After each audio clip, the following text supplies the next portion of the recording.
Incredible stuff, honestly. Seeing ULSAN go out as well, not going to be able to win it 3 times. But Arslan Ash, what a player he is. And he said it there in the interview too. In long sets, he is near impossible to beat. So I feel like Twisted Minds and Arslan Ash are, laughing their way all the way to the top right now. All the way to the top, indeed. Twisted Minds are looking good, but for LowHigh, getting revenge has to feel so incredibly good. We knew in the offline record, LowHigh had been getting the best of ULSAN. Well, the same is the case here during their matchup on the stage.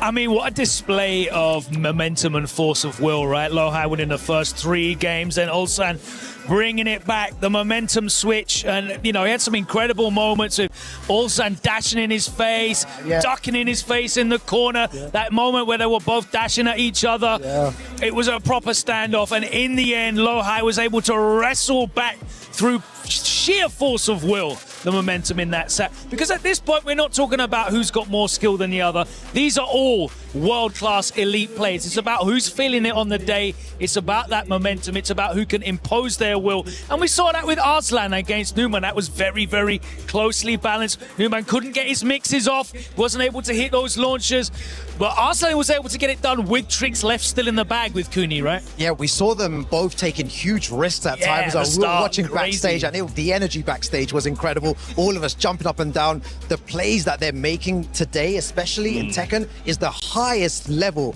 I've actually witnessed before. Ran ULSAN, though, what a competitor he is. He came in with the goal of getting the triple crown. He falls short, but he's still accomplished so much. Being top 8 once again, a sensational competitor. Reinhardt had a chance to sit down with him after his loss.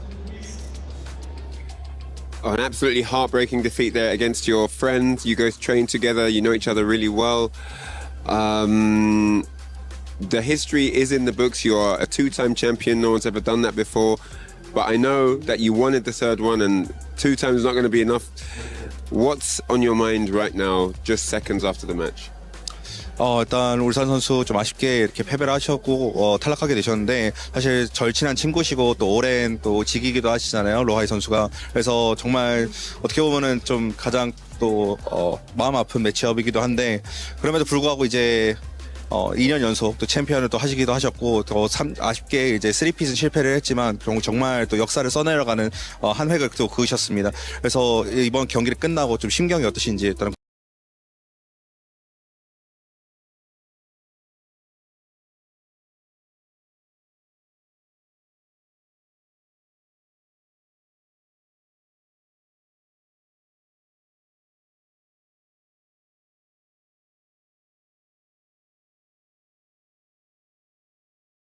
궁금합니다.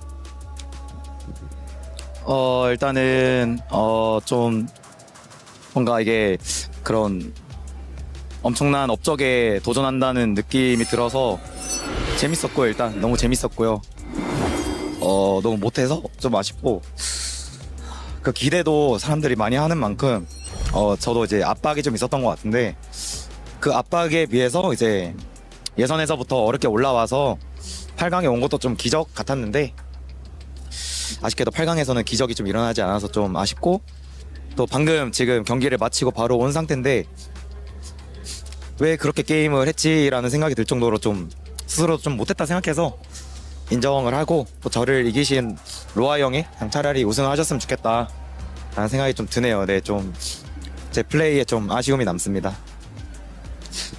Yeah, it's been definitely a challenge because there's a lot of pressure on me because of the expectations of back-to-back champion, and also I thought of myself like I'm also writing a history on the Tekken right now. So yeah, that was like a challenge.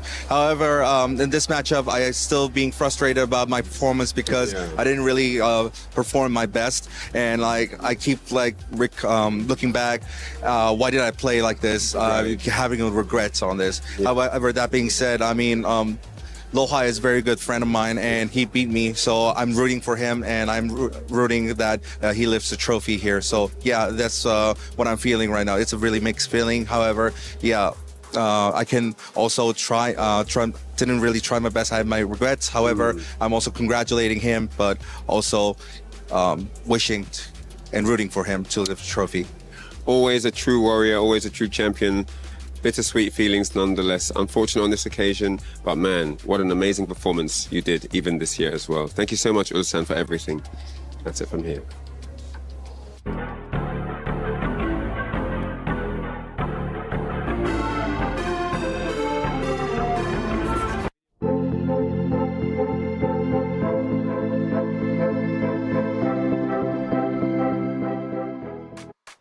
Thank you, Reinhardt, for that interview. So many emotions. Ulsan, the tears streaming down his face. Again, a tremendous competitor. He unfortunately falls shorter than he wanted, but he has accomplished so much on the EWC stage. But moving on to the last set, Arslan Ash versus Newman.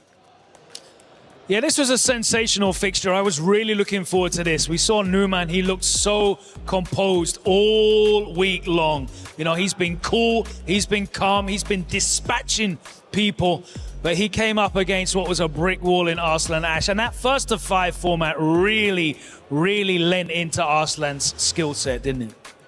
Yeah, honestly, it was incredible to see as well. You mentioned that they're perfectly, Logan. The long set format, Arslan Ash looks really confident. Even in the interview there as well, he was just full of confidence and he was so happy to make it through. As he should be, man. It's such an incredible competitor and the fan base is behind him. He had that 54% vote to win the entire tournament, and it seems like it still might be true. Twisted Minds are happy, and so are the fans for sure. But a bit more work needing to be done. Let's head over to Qiddiya City for our club championship update powered by Aramco. We're over at the Qiddiya City grid where PUBG Mobile is now well underway. We've pivoted away and we're on to Group B now, Lauren. So is there anything club championship related we're lying here? We've got a lot. Yeah. You wouldn't think we would, as it's only the first week of competition. But like you said, we're in Group B. We're actually in the last match of the day right now. We still have one more day of matches to go, but the biggest storyline coming out of Group B is the fact that at the tippy top of the leaderboard is Vitality. They have smashed it all day today and set themselves up really well heading into tomorrow, because you have to be in the top 5 in order to make your way through to finals. But speaking of finals, after we finished out Group A, we were waiting to see who was going to end up in the top. Out of our CC side of things, Aurora Gaming did already solidify one of their places in the finals, and we were also talking about AGAL. They didn't make top 5. They were in the middle, so they survived through to survival stage, but they haven't really guaranteed themselves any points yet, and we have to keep our eyes on them based off of how they're doing on the other stages. Well, good news for Vitality, they're doing something here because it's disappointing over in the Allianz Vault. Back to you guys.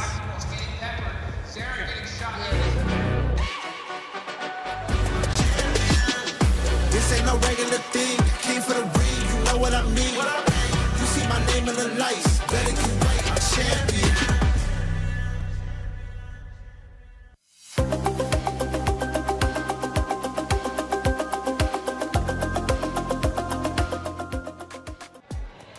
Thank you, Glitter Explosion and Trav, for the update. EWC is truly an amazing product, and I tell you what, it would not be possible without all our founding partners. Je suis prêt, c'est parti, voir où m'emmène la vie. Chrome sur mon green, tu m'entends quand je respire. Top le veston, jamais film, trop de pas, big plan, j'ai fait changer toute la piste. Regarde ma pêche, je pense pas, j'arrive. Je coupe la line, laisse la qui laisse frémir. Nouvelle état, new name, toujours fluide dans le move. Main en l'air quand je rentre dans le groove. Garde ce regard, je suis déjà posé. Deux pas de tourne, glace dans mes yeux figés. Beat encore, puis je prends tout ce qui est à moi.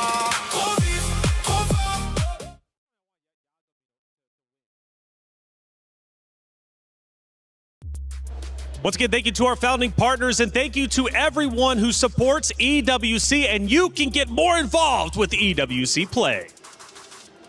Thinks he can come in here and play my game. He knows nothing. Let's go! Tyler won. You're done.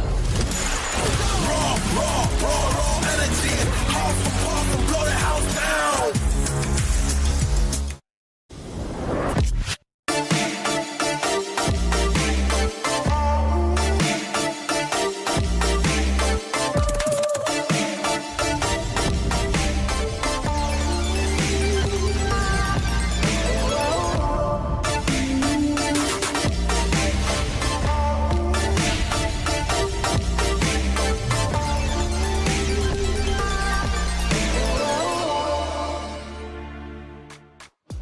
Well, semifinals are all set up, and we need to know who's moving on to grand finals. And a match that we have just in front of us is a great one. Yagami going against LowHigh, and we had to bring on a special guest, Brown Man, to the desk to break it all down. Yagami's been sensational, and Brown Man, I want to hear all about him. Well, as you've seen this weekend, he's the most exciting player in this tournament. Go to social media, everyone is talking about their elevated heart rates throughout his matches yesterday. I think we'll see maybe, hopefully, a little less one-sided this time, but we'll see how we go. I love that you're wearing the Manila Madness t-shirt. That's the last time, not that one, obviously, Manila Madness is 3. Yagami got a win over LowHigh. They met UFA last year, right? And it was LowHigh that got the victory there. Not a lot of head-to-heads. How's he feeling about this head-to-head? I know you got the inside track. So, Yagami gets a lot of support from all over the world, obviously at home, but in Korea, he's very well liked. We get to experience the different teams, players, and train over there quite often. So they've played a lot. I won't spoil what the usual result is, but I think we might see something special today. Yeah, and one final question for you, Brown Man, is in terms of preparation, how does he prepare for tournaments like this as well? We were speaking at the back, he's such a lovely guy, and he's so nice to talk to, so calm, but how do you prepare for an event of this scale? He's a very quiet guy. He won't make too much noise, but he's a killer inside, right? So, usually when it's leading up to an event, he'll study matches. We've got a good pot of players in Australia that we really train with. He plays a lot, and it really shows in his game. I want to ask you as well, because we've seen him this year make some unbelievable comebacks. Of course, last year he made one of the best comebacks I've ever seen in fighting game history. How's he so cool and calm? Because like you said, he does seem like such a nice guy. He's just so grounded, good vibes. But when that scoreboard's against him, he turns into a killer. What happens? I think the longer you give him to play, the more he downloads. And as soon as he gets that full, complete file, it's over. I guess when it comes to Australia in general, man, what does this region mean to, I guess, the fighting game scene specifically here in Tekken? I mean, Yagami has obviously done top 8 before in previous EWCs. This time, though, now he's top 4. He could very well win a championship and miraculously unsigned, which is just absolutely wild to me. But coming from his region, you mentioned practice. I guess, what does it mean for Australia for Yagami to be top 4 and might even have a shot at the championship? It means everything to the region. From day one, he's been supported. He's had training partners, financial support, just anything that the region could do, they have done. And so it's amazing to see him get to this stage once again. Amazing indeed, but he's opposite of LowHigh. And LowHigh got second place last year. He just beat the back-to-back champion. Yagami's got to face off against him.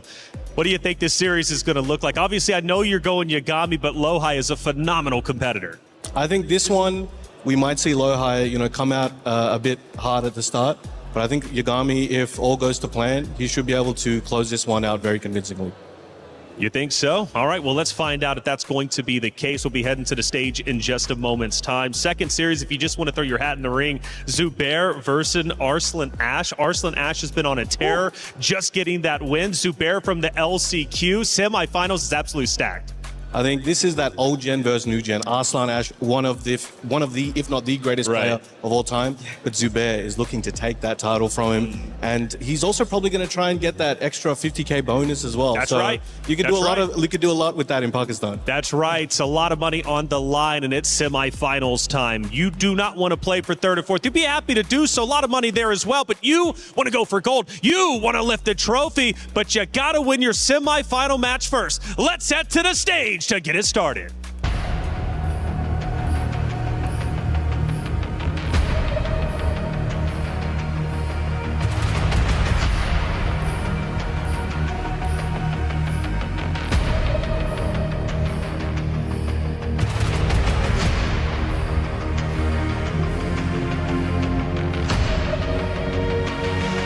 Match down, and now it is time to kick off with the top 4 of EWC 2026. Time for semi-finals. Is everyone ready for semi-finals?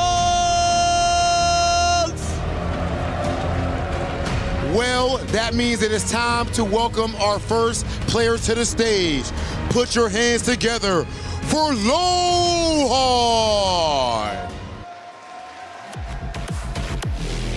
all the way from South Korea. He was second last year, losing to ULSAN, and he just validated his ticket in that semi-finals by earning his revenge and taking ULSAN the back-to-back champ down. So with the three-peat dream being done, it is his dream that can move forward right now, as he could be the second Korean player to lift that EWC trophy. LowHigh has had a ridiculous run this week, and he is the running champ for Tekken World Tour as well, after his magnificent win in Sweden a couple months ago. But now it is time for him to step up for semi-finals. Okay, and our next competitor, of course, has been fierce throughout this entire event, and he is so close now to lifting this trophy, it won't be easy. He's incredibly close to this one. He is unsponsored and just made it through pure skill. He is the people's champ. Welcome to the stage, Yagami! This is the best Reina in the world, and with his back against the wall, a switch is always flipped. Some players would tremble in the face of death, but not Yagami. In EWC 2024 against Chanel, and of course, in back-to-back reverse 3-0 sweeps here, we have seen that he stared the Reaper in the face and said calmly and emphatically and defiantly, "Not today." Yagami, one step closer to walking away as the EWC champion.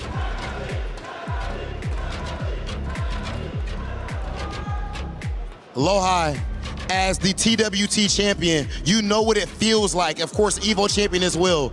You know what it feels like to win a world championship. Does this feel similar to your TWT run? 이제 TWT와 예보의 또 챔피언을 기록이 있으신 만큼 사실 이런 무대가 어떻게 보면 좀 익숙하실 텐데 좀 낯설지는 않으신지 궁금합니다. 제가 에보 우승도 해봤고 TWT 우승도 해봤지만 이제 EWC 우승은 해본 적이 없기도 하고 EWC는 돈이 많기 때문에 무게감이 다릅니다. I mean, I have one EVO, I have one TWT. Yeah, I mean, it might be familiar to me. However, I never won EWC, and it feels really different. It feels more heavy because there is so much on the line, so many prize money on the line. Of course, $250,000, ladies and gentlemen, and yet another huge trophy to add to his illustrious trophy case. Absolutely, and against him, of course, the hero from Australia. Yagami, yesterday we had a chat, and you said that the crowd gave you so much energy. You know, do you have any words to say to the crowd here? Because they've been cheering for you. I just want you to share a message with them. So 2 years ago, I made top 8 here, and I got 3rd place. This year, I want to try go a little bit further, and I hope everyone in the crowd can give me the energy to do that. Hey, listen, he's not the people's champ for no reason, guys. Yagami, please stand before me on this for the face-off. Of course, Rob, it is time for a big match once again. It is officially time, ladies and gentlemen. One of these players is gonna make it to grand finals. This is the best of the best, but there can only be one. Make some noise for LowHigh versus Yagami! Welcome back, everyone, to the Esports World Cup 2026 semi-final one. LowHigh versus Yagami. The energy in the room is insane here. Everyone is screaming. This is going to be a crazy one. Joining me on the mic, Mr. Margin Obama. Look at those prediction results, Rukang. The people are feeling LowHigh. They don't know something. They must know something we don't, because I'm thinking like, man, LowHigh, obviously the motivation running super high. Got 2nd place at this event last year. He comes into this when you know he's thinking that was my tournament. I belong in that winner's circle. I'm getting back to grand finals. The problem is he's up against the god of death. This guy, you got to let him win. Jonding had the right strategy. You got to let this guy win the first game, because you don't want to deal with what's going to happen if you put him down 4 games in 2 rounds. We've seen it multiple times at this point. Yagami right now to Australia, and he has been so locked in this week. Even the sets yesterday when he was down. My thing is, if you're a beginner at this game, you can, or an intermediate, I think is probably the better target group for this. If you're really struggling with defense in this game, look at how his defensive responses are in some of these situations. Even against characters like Eddie in long set, where we've seen in the sets against Osama Bassi and Jonding, he is constantly at every possible outlet his fuzzy defense, his sidewalk checks. Yeah. Like, just so good at being able to identify these situations and nullify opponents' potential for snowball. And then he leverages his opportunity to find that. Yeah, exactly. He follows a very similar game plan every time as well. You highlighted it there perfectly. And the way that he plays is just so methodical. He definitely comes in with a game plan here, but LowHigh, a different type of monster as well. Big shout outs again, to the scene in Australia. Brown man over there coming on the desk as well. You got players, commentators like Chipsy as well, back at home as well. I know everyone is watching and supporting their boy here, but can he get through LowHigh is the big question. Big ups to Chipsy. Yeah, big ups to all of them, man. Bobby out there, it's not like Australia doesn't have grinders. You heard Brown Man say it yourself. Yeah. It's not like they don't have people to play with out there. The thing is, though, when you consider the level of play and the breadth of characters, I don't buy what Brown Man's saying at all, especially seeing some of the defensive response. I think this dude does study a lot. Now, his training mode, I think, is incredible. I think you saw it on full display in that Jonding set, in my mind. Exactly. That there's not a shadow of a doubt. But LowHigh riding the high off that win against ULSAN. When you bury the defending champ who gate kept you last year, you got to imagine it's like Highlander. You just got a quickening, right? You saw him yesterday. He was fighting with that darkness in his heart, man. He won and broke the monitor. Who the hell does that? That's messed up. But the thing is, you could tell from even just him talking about the matches in the interviews, this one means a lot to him. Former TWT champion, former EVO champion. He is trying to get this EWC title and put that on the shelf at home. Yeah, it's going to be very difficult to call as well. And you can see LowHigh's player stats there as well. His heat usage at 79%, highest damage combo 111. We know Brian does hella damage with those combos, but man, I'm so excited to witness this next game. It's going to go any way. I don't have a clue who's going to go. I love the heat usage stat. Like it's not a hot boy summer. It's Tekken 8. We're in France. There's no air conditioning on. You should be using heat all the time, bro. We can heat the whole week, bro. There is no question about it. It's hot in here. So my thing is, when you consider the character matchup that we're likely to see, it's going to be Brian on the side of LowHigh, likely Reyna on the side of Yagami, unless he has maybe some surprises. Surprise picks in store, yep. But my thing is, when you consider that kind of matchup and seeing how Yagami has been playing his opponents up until this point, is there any kind of specific matchup check or any key point in this character matchup that you're looking at? Yeah, but between the two characters, I feel like Brian has a lot of slower moves. His big hard-hitting moves. You got the 3+4, the back one. You have moves like this, and I feel like Reyna can really pressure you and poke you to death. You have an exceptional down forward one, a jab as well, of course, every character. But it's just those fast moves that Yagami does in the game is so good to see as well. He just utilizes it so well, and the game plan that he'll have against Brian, I'm sure is going to be shown in full force. So he has, of course, Brian has those big moves that will be able to get plus frames, be able to create the opportunity for more safer pressure approaches, right? Of course. But he does have faster counter hit launcher options. He does, but yes. Like you're saying, the speed of Reyna is something that could maybe counteract that. It's going to be risky, though, right? It will be. But my thing is, Yagami doesn't really play that way, especially in the opening. You don't really see him trying to force his hand that much. You're right. It's 100%. Like you said, he's a lot more patient and much more about observation at first, right? So he's not the kind of guy to show up at the school dance and win prom king. And he ain't trying to dance with the cheerleaders immediately. He's gonna hang out by the wall. He's gonna get some punch. Oh, man. When they playing Backstreet Boys, it's like that kind of thing. So he's likely gonna let LowHigh kind of lead, is what I'm anticipating. Lead the way, yeah. I feel like LowHigh is gonna take the initiative. He's gonna play his game. Yagami's gonna just watch the situation carefully, but then once he has the download, I feel like it's borderline unstoppable. We've seen so many players already go down to that style, being 2-0 up, right, and then making a comeback. Even in previous Esports World Cup as well, Chanel with the 4-0, and then Yagami winning it 5-4. It's incredible. I'm specifically looking at Yagami and seeing how he's going to employ sidestep right, especially guarding backdash, but sidestep right, or even in some situations from certain ranges, sidestep left, and being able to use down 4-1 to check it from those. Exactly. Look for him to try to create some space, use lateral steps, and be able to try to navigate around the pressure that LowHigh presents. LowHigh is going to try to use more homing attacks or attacks with passive tracking to be able to seal that step. That's where the Yomi is going to develop from there. And then, of course, the power of these jab strings.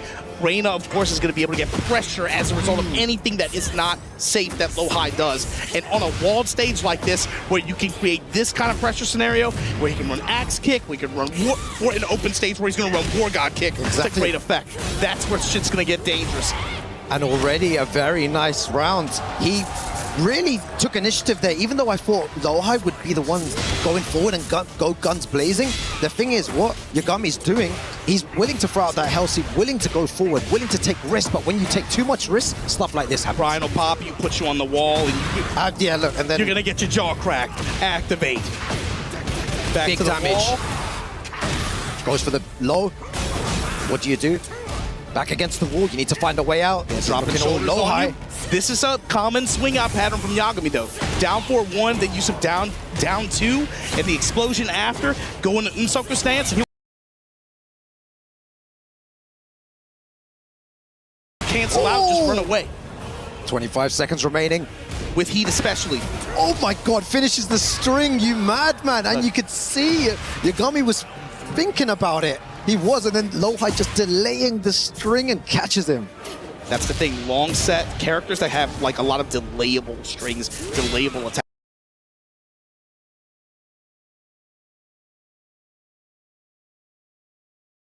You see those used to great effect over the course of a long set because you can play so many mind games around those. All right, using the jab string. 1-2-2 when you know it. War God Kick, activation again. That's what you were mentioning before as well. What's your combo like though? Splat and splat, splat yourself, kid. That was so good. Found himself back against the wall. Uses that heat dash to go back into the middle of the stage. LowHigh just pushing him to the wall again.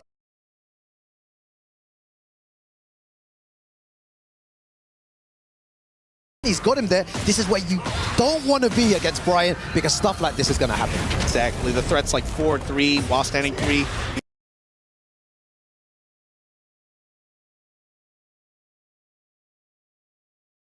Big counter hit knees.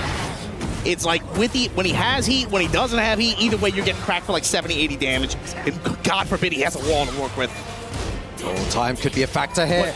Oh, that was so good. If he just elongates this combo and doesn't really do anything, yeah, it's not going to be enough to kill, but just waste as much time as possible. But either way, just gets the kill anyway.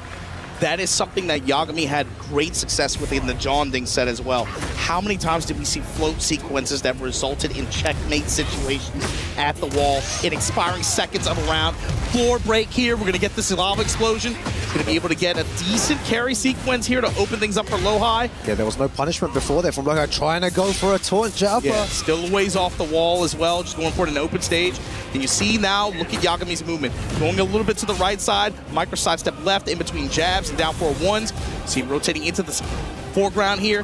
Nice navigation around the 4-3. Walks the string after, touch the sky, you're getting launched, kid. Yeah, that's what you highlighted right at the beginning as well. One walk like that is going to be big trouble. And look at the wave dash. Hell sweep.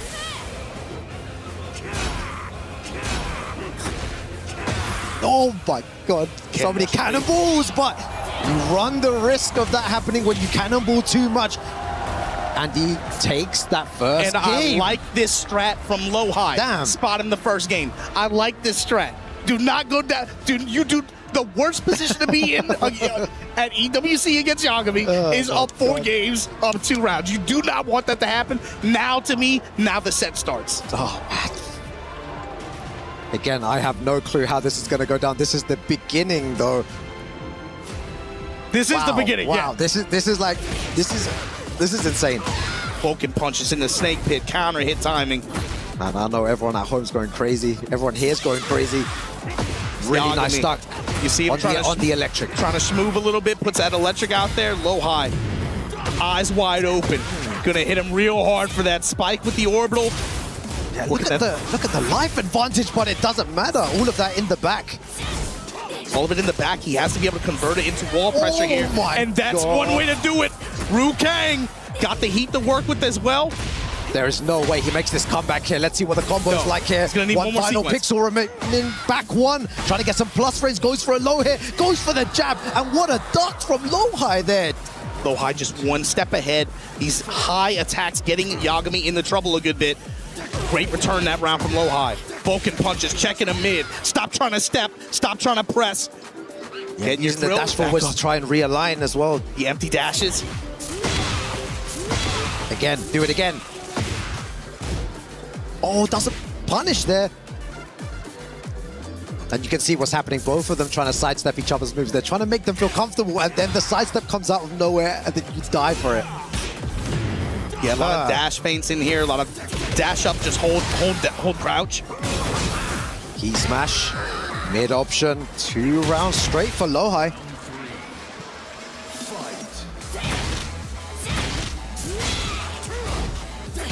Sokolow's gonna crouch jab, skill a turn back. Punishment, especially at the 13 frame, 14 frame range against Reina, is really important.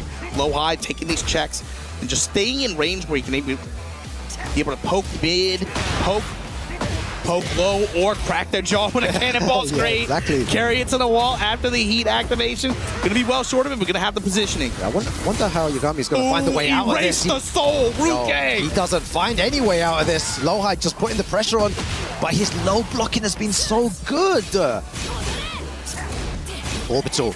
Oh, the sidestep there. That was beautiful. And you hear the crowd. Everyone just going, oh my God, because it was so sick. To the left, to the left. LowHigh looking for the opening. Yep. Especially with the way Yagami plays around down 4-1 and the headbanger follow-up on down 4-1. Mixing that, of course, up with the high occasionally, but that was something we saw just a set a little while ago against John Ning. That down 4-1 in the headbanger follow-up had insane dividends for him in that set. Yeah, it definitely did. We could be going down to the wire potentially here. Still early days, 1 apiece, first to 5 action. One of these players will be getting eliminated. Single elimination territory. So how does Yagami adjust his timing a little bit? You're seeing LowHigh being able to get some kind of thread the needle in some of these situations, especially with microstep left guard. How's he going to delay his timing a little bit? Wow. Gorgeous finds an uppercut in the wide open. So Yagami now gonna try to get his carry on. Push with the activation early on here. Pushes to the wall. He's got good stage positioning. But LowHigh just finds a way out there. Down 4-1 with the dash behind it. Just gonna take the chunks of damage that come with it. Snake pit again. Yeah, it was good options. You can see, like, trying to catch his movement here. Back to back. Oh, tries to go for jet up, but both of them trying to whiff punish each other. Heat dash plus frames. Yeah, big low. Just give me the hatchet pressure. Low touches. And then the 4-3 out of nowhere counter hit. At the wall, eyes of the snake, set her on fire, Viking funeral. Damage. I'll see you in Valhalla, brother. Open this up. Low touch. Not gonna happen. LowHigh getting tagged for it. Oh, what a sidestep. We spoke about it before as well. The movement is incredible from both players. Impeccable stuff. Jets in the skies, Rukang. Wall pressure. Yagami gonna stay out, roll back out towards center stage. Down 4-1 follow-up with the wall pressure. Stomp. War God. Sidestep low. Down 4-1. We armor through it. LowHigh now. Look at the speed that they're playing at as well. Good punish. Light punish. Just gonna take the pressure after. I reckon someone's gonna duck in a second and get a huge launcher. Who's gonna risk it? Oh my God, he really did it there as well. Finishes the string, dashing forward. Goes for the same option. The sidestep. Oh my God, the 2 after. And just like that, LowHigh now. Trying to go up in a big way in the set. And on that occasion, he had the right read though. He sidestepped, but didn't do anything with it. It was the best thing to do. It's just when you're playing at that speed, sometimes it's just like it goes by too quickly. But Rukang 103 with no rates to help you out. Just give me the wall. Oh my God, there we go. Going for the lows there. Gets the heat engager. Power crush. Send 3. LowHigh letting him know now. I got HP as a resource. I'm willing to bang on armor. Sweep at the wall. Heaven's Wrath. Grab him up. Is he going to go for another one here? Look at the risk. Oh my God, dashing forward and just insane timing from LowHigh. You have to just respect the timing there. Found the right opportunity, hit him with a counter hit knee. This is a really, really high level back and forth. Yomi in the timing. The fact that it's just like a full second goes by with no button press, it's like, okay, I know you're willing to hold. Now's the time to pull the trigger. 4-3. That's just like me. This is what I was saying about how these guys are playing Tekken as well. It's so timing-based, so movement-based, and you can see it on full show here as well. Sometimes they take a second to press a button, sometimes 2 seconds, sometimes 2 dashes, 1 dash. It's just all over the place. This is also just long set play too. When you're getting that read on your opponent's timing, you're forcing them to have to adjust. Now, you're a human opponent, right? So as they adjust, you're gonna have to adjust with their options to keep up with them, and then the circle just repeats itself. What layer are you gonna be on? I'm on this one. Are you gonna be on this one too? Yeah, just seeing the different layers of Tekken. Layer offense, back one. Gets the heat dash. Down 4-1. And then, you see what I mean? It just happened, man. If you know what, if they could just pause everything, I could break that down for you in like a minute. What happened there with the but it doesn't matter though. The hop kick. I don't know how you can do it, Rukang. It's way too many decisions being made way too quickly. Too quick. Mock punch, and just like that, the sidestep right, lift off. And Yagami. Yeah, time's on his side. He doesn't need to take any sort of risk there. 5 seconds remaining. You just need to go back. That's all you need to do. Now you need to press a button. LowHigh out of nowhere. I feel like he maybe should have tried to escape the pressure a bit, like back away, just... That's the thing, in that situation, 7 seconds is actually an eternity. You were saying go back. I'm like, no, you gotta go forward. Do not give him that opening. Do not give him a chance to press. Back shots, and LowHigh now gonna put you on the wall. Activate. Locked in the corner here. Look for LowHigh to try to seal step, go with some homing options. Never mind, smash and dash. 1 pixel remaining here. Goes for the mid option. Very nice stuff from LowHigh, playing like a man possessed. He has so much confidence going into this. Punish here, Sentai. Going with the 1-1-2, the flash punch into Sentai stance. Going with Ward God kicks after. Yagami now. Yeah, and you can see those fuzzy ducks from both players. Yes. They're both doing exactly the same thing. It's just slight ducks, quick enough to evade that mid and quick enough to low parry or block that low. Now the low return from Yagami so far has had really good return later in this round as well. Down 4-1, follow-up again, counter hit. Oh my god. Yo, some kind of setup there?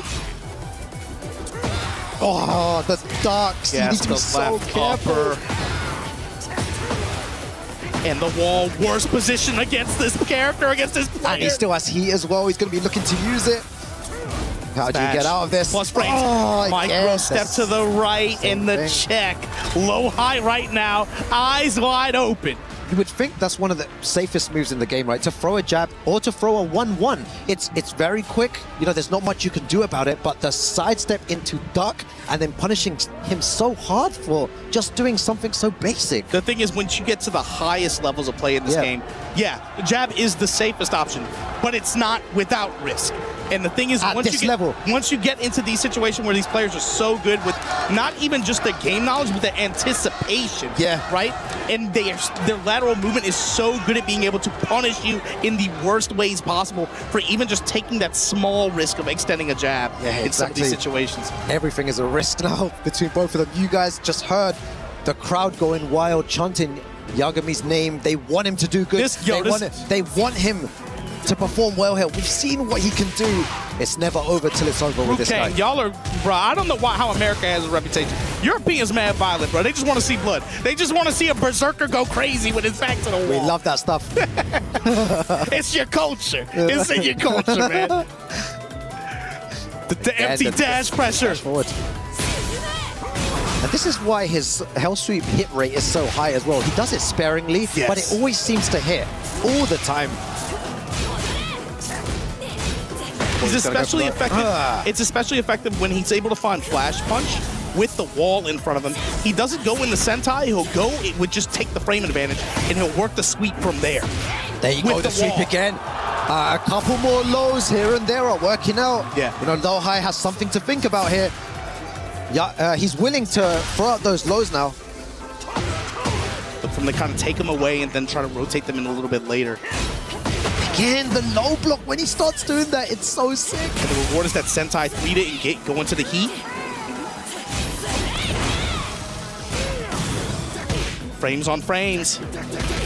Just out of range. Counter hit runs right into it. I feel like he tried to do something. Yeah, he tried to whip punish. He thought he had the range. Yeah, gets a low parry anyway for his trouble. LowHigh, how do you get up from this? Like that Wrath stance cancel. We're gonna just go in for the War God kick after, but the 4-3 bazooka knee. No heat to work with. We're gonna be able to get the high splat. And the flames. 99 damage, no problem. Give me my round. Low-high counter hit sweep to open counter things hit up. low, goes for another low. He's gonna start opening up with lows here. Crouch jab check this time. Yagami going for the throw mix up. Step in, activate from low-high. They keep going for so many lows now. LowHigh is taking those risks. So nice. Taking those risks, but also getting those counters to go. Down forward one pressure. Look at all the lows coming out. Back one. Yeah, take my frames, go for the jabs. Oh, and that's what we wanted to see. The movement, the sidestep, and the electric. So good, so on point. We talked about at the end of that last game. That was just a small advance from low-high off of plus frames like that. But look at what these players are willing to do in some of those situations. Step, look for the whiff, launch. Got the balcony here. Yagami, where you going with it? Break that ish. We going downstairs. Yeah, the crowd's on his side as well. No more alpacas, bruh. Step in, activate. Check on the burst here, going with the mid Vulcan strikes. Give me my plus frames. Yeah, it looks like Yagami just wants to hold back. He doesn't really want to do anything here. LowHigh though, 3+4. Yeah, the Lows. side kick. Oh, and just clips him at max range. Max range, but it didn't result in any significant combo. Fisherman slam though. Drop the bows on her, break the floor. LowHigh gonna take this round, and this is where things can get real nasty. They got some evil spirits down here, Rukang. Let's go. Yeah, got all the gold down here as well. All that glitters is not gold though. Axe kick pressure, looking for the step and punish, can't quite get it in time. Activation from LowHigh, dropping bows on her. Crouch jab, take my turn back. Oh, big low, pushing him to the wall. LowHigh doesn't want to let him out. He's looking for that. You know what he's looking for. He is looking for the same thing. You need to find a way out in electric to get out of the situation. Beautiful way to get out. How does he convert this though? Activation. Heaven's Wrath gonna stomp on him. Step, it's not deep enough. Oh Counter hit. Back one. There is no way. All the way to the wall. Oh, and he tech rolls into that. LowHigh moves one away from making it through into the EWC Tekken 8 final. He is so close to the end. One game away from making it exactly where he was last year. Oh my God. And how, incredible. For him, how often, I mean, you as a player too, you as a competitor, you can relate to this. When you get close to a win like that and you don't get it, how often do those second chances come your way? The fact that he fought himself back into this position and it ain't over yet. You hear that crowd too. Because they know. Yagami. Because they know. First to 5 with this guy, yo, the score doesn't matter. It doesn't. You gotta play until they ring the bell. LowHigh, you cannot let up. Counter hit timing on his side. And we on this stage, Rukang, there is something about this stage, just chaos happens. Stop on him. Yo, this is final form. This is final form. He gets this one round, this place is going to erupt. He doesn't even need to take the game, just a round. Oh, but LowHigh just stopping him in his path, shutting down all the momentum. This is what LowHigh has to do. Play it round by round, quiet this crowd, set him on fire, stomp on him. And goes for the low, takes huge risk there, just shutting down anything that he's trying to do here. Stay locked in, empty dashes. And this time the floor break on Yagami's side. God, strong punish call out here. And they just try to get the real estate coverage. Gets the tornado close to the wall. Gets it. Activation. Back against the wall. Trying something different here now. One of those hell sweeps coming out. LowHigh was ducking there. Takes his punish. This is dangerous. Yo, you see the purple stuff on the floor. This is dangerous. And that was sick, but he's just out of range. You saw what he was looking for. So many missed punishments. Heat burst. They're way too deep into this, man. Like, so many punishment opportunities going by the wayside. This is unreal. All he needs is one round. One round is all it needs for this place to go wild. But LowHigh does not want to give him this. With rage, knees in his chest.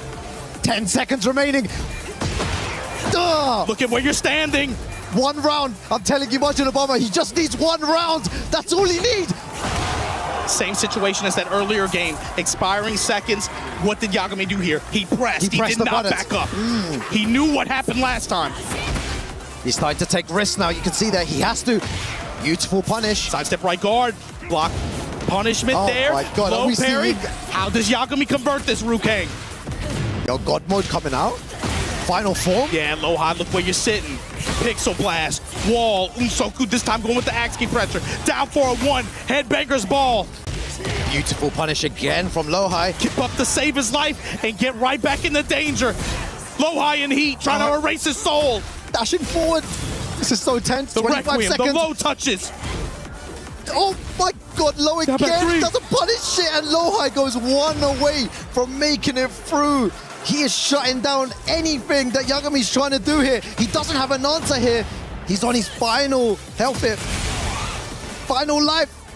Down 2 with the electric blast after. Down 4-1 after a delay at the wall. Yagami eating knees. Power crush. Grip him up at the wall. Great option. Parallel to it. Great positioning as well. Reina can do damage here. Nice down jab. Want to see more of that. Down forward 1 string. Break on the grab. Oh my no. Punishment from LowHigh. Oh my God, this is dangerous. Margin Obama, this is dangerous. The wall. dash forwards. 1 mistake and it could be over. Light touch there. Fishing with knees and the crush on the armor with the grab. Rukang, Yagami fighting for his life. LowHigh fighting for another shot at glory. Yeah, what should be his. Oh my God, the jet upper, so good. Jets in the skies. Really good option, really good sidestep. Watch these pixels before your eyes. Give me this wall. The dream could be Flames. over here. Yagami needs to find a way back. He's in a bad situation. You saw what he's looking for there. LowHigh on the front foot. What have you got? Yagami with the activation just outside of rage. Plus frames. A barre jab. Oh, my no, God, Rukang. bro, I can't breathe, man. I can't breathe. 1-1-2, axe kick. There is no way! Yeah, I can't breathe. Yo, this is all you, bro. Wait for it, wait for it. Yo, this is you. It ain't over I'm yet. not breathing. This is you, bro. It ain't over yet, This is you. Rukang. From downtown! Sweep him! Yagami not out of this yet! An absolute god of Tekken. The place erupts over here. I am off my seat right now. I cannot contain my excitement. This is all the emotions running through. Those 2 guys are putting on a show. And now this is where it gets dangerous. We've all seen this story before. Is it gonna happen again? Can you imagine with those stakes on the line doing hell sweep from that far away against LowHigh, fighting for another shot? And what is... Oh my God, man. Yo, let me hit that cough button for a second. 1-1-2. Armor crushing. Yagami now playing with some momentum here, it feels like. Low touches on both sides. Yo, Justin Wong going crazy on the side as well. Let's go, Justin! Yo. Let's go, Yagami! Activate. Parallel to the wall here, not gonna get the benefit of the blast. But the stomp, the follow-up, emergency toe kick, smash from LowHigh gonna circle around, puts the knees in his chest. Oh my God, shutting that all down. Potential robbery. What a combo, He though. got so much HP back too. That was all pre-tornado. Oh my God! And he decides to tech roll. You need to be so careful when you're going up against Brian. Yeah, the auto tech, like, you gotta be willing to negotiate your wake up with him sometimes. Be able to play that back and forth. Tech roll will get you in trouble against this character and sometimes, and also just waking up naturally, just waking up in the unblockables. Axe kick, down for 1 follow-up. We confirm it. What am I watching here? This guy just never gives up. We gotta give this guy a DNA test, man. Is he a Saiyan? Is he? He gotta be from outer space, man. Man, he actually tried to hop kick there. I love the idea as well. LowHigh dashing forward, trying to make him bite, and we've seen that we've seen that same situation before. I like the delay. I like the hesitation to try to change his timing and push with the mids. But when you can't give Yagami that opportunity to convert with this kind of punish to get the wall. Just wow, what a game we're seeing here. Somehow able to wrap around. LowHigh, cannonball straight, trade in his favor. Set him on fire. LowHigh's got the life lead, goes for a power crush. It usually works, you know, day 1, day 2, day 3. Stuff like that would work, but Yagami watched the bonds. He did. Tier 3 subscriber. Oh my god, Orbital. But after such a delay, how did he know? He's just so good here. LowHigh cannot be stopped right now. Bend but not break. Yeah, this is his destiny. LowHigh on the front foot here. And the Yagami chance start now. LowHigh needs to end this. Like I said, the longer this goes on, the worse it gets. Activate through the lightning, crouch jab. Yagami trying to steal his turn back. Back up, activation of my own. Low touches, low touches. So many trades as well. The dash goes forward, still has a life lead here. Oh, he could have let it rip there. So unlucky. Mock kick. Oh man. Rukang, the homing attacks, mid lightning strike, and just like that, once again. There are no words to describe what's happening right now. Beautiful block on the low there. Both of them ducking in each other's faces. Down forward, one string, pushing forward. Like that. LowHigh using burst just to be able to just stop offense, just take his turn back. Homing attack, you can even the frames, I'm gonna give you this low. Insane low parry, wall positioning. So dangerous, this could be the end. LowHigh pushing forward here, one more mistake. The smash.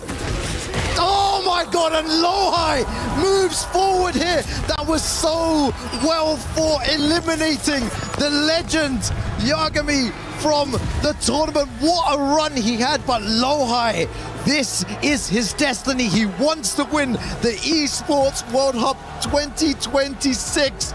But what a game we just witnessed. One for the ages, for the history books. We got to give props to LowHigh. He took last year on the chin, gets his win at TWT Finals, comes back here, fights back to the same position. You got another shot.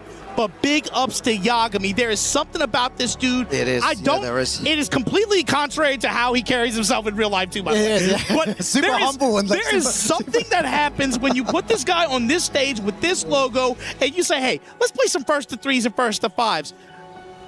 There is something that he does. That's something that takes over, and he plays and gives you guys some of the most fantastic sets, even in defeat. You heard him say it, he wanted to get it back a little bit further than he did last year. Well, the LowHigh was able to take the win here. Let's check in with the stage and see some dreams get crushed.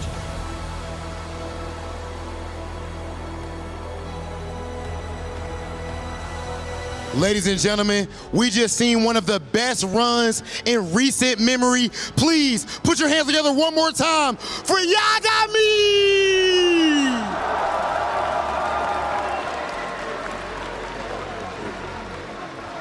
Yagami! Yagami!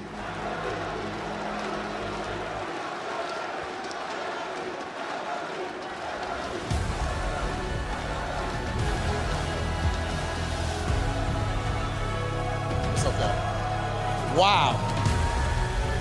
LowHigh, what an incredible performance. When you started out so long ago in Tekken, did you see your career going this far? LowHigh 선수 승리 정말 축하드리고요. 커리어로 돌아보셨을 때 이 자리까지 다시 올 거라고 생각하셨는지 궁금합니다.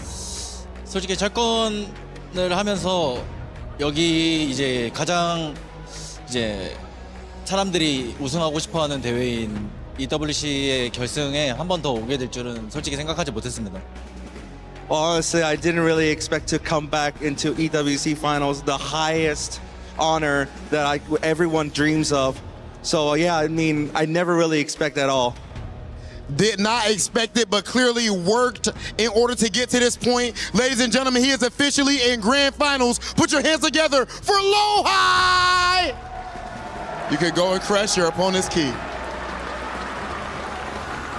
And this time, another key. He was the people's champ, but dreams must come to an end as LowHigh qualifies for his back-to-back Esports World Cup Grand Finals. This man cannot be stopped, and he's one step away from lifting that trophy for the first time in his career. But before that, of course, a key must be crushed, a pop must be heard throughout the venue as Yagami's dreams are crushed by LowHigh himself. Oh, that was very silent, very smooth. Oh, keep going. Yeah! That's what I want to hear. Let's go, LowHigh. Listen, LowHigh qualified to grand finals. He will be back on that grand finals, but now it's time to decide who will face this guy in grand finals. Time for the second semi-finals.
Emotions running high, and one player has already punched his ticket to the grand finals, but now it is time to go for the second semi-finals. This crowd has been incredible, and it's time to put even more noise. Guys, are you ready for the second semi-finals?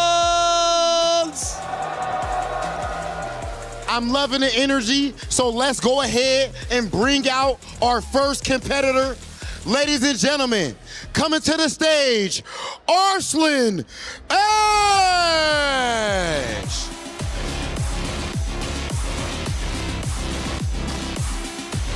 His accolades, simply put, are unrivaled. This is what a lot of players consider, a lot of fans consider to be the best player of all time. At minimum in the conversation, he is the standard of excellence. But for all he's done, he has yet to lift the EWC 26 trophy. Right here, he looks to change that and make history at EWC 26. Ooh, banger matches, of course, and of course the region, man, Pakistan has been delivering only champions, only world-class players. So to face Arslan Ash, it is time. Across the board. What does that mean to you outside of just personally, but as far as your overall region? I mean, I just feel happy, you know. Usama is the guy that I first found out, and I sponsored him, you know, by my pocket. And now he is like, he qualified for 2 years, and there's a lot of talent in Pakistan, and it makes me feel happy, you know, every time when Pakistani player wins. And a last thing, Arslan, you seem so calm, you're smiling, but literally you are steps away from finally lifting this EWC trophy. What is your emotions in a moment like this? I mean, there's no reason to be nervous. I mean, that's why I'm calm. It's like nervousness isn't gonna make you win, you know. So I was like, okay, I'm gonna just do my best, and last I will leave it to Allah. The best in the world, Damascus, but Zubair is trying to show that the game is not played on paper. Absolutely. Zubair, we mentioned it with Arslan. I want your take on this as well, right? Pakistan has been one of the strongest regions. Every time a Pakistani player flies out, something happens, and this time it's your turn. You took that LCQ, you took Arslan Ash down earlier. You know, a lot of people are talking about the region. This year has been really prolific for Pakistan. How does it feel to represent your country on this big stage? वो कह रहे हैं कि अल्हम्दुलिल्लाह इस बार पाकिस्तान जो है उनका काफ़ी ज़्यादा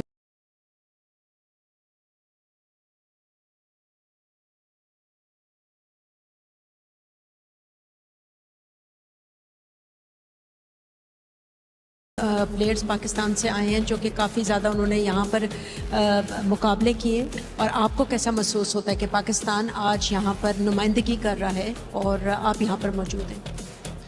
मैं तो यही चाहूँगा कि पाकिस्तान टॉप पे रहे और मेरी तो पूरी कोशिश है कि पाकिस्तान को मैं टॉप पे लेके जाऊँ और अरसलान काफ़ी टफ ओपोनेंट है तो मुझे यकीन है इंशाल्लाह मैं जीत जाऊँगा. Okay, I really want that I should keep Pakistan at the top. I really want to win this and I want Pakistan to win, and although Arslan is quite a tough opponent, but I'll try my best to win this. Hey, listen, it's all about regional pride and champion pride right now. It is time for Zuber versus Arslan Ash. Zuber, can I please have you stand right there for the face-off, Rob? Another hype match. It is officially that time, ladies and gentlemen. One of these players is on their roll to make history at the Esports World Cup. Only one can go to grand finals. Put your hands together for M. Zubair versus Arslan Ash! And there we have it. We already have LowHigh securing his spot into grand final. But coming up next is going to be Zubair versus Arslan Ash.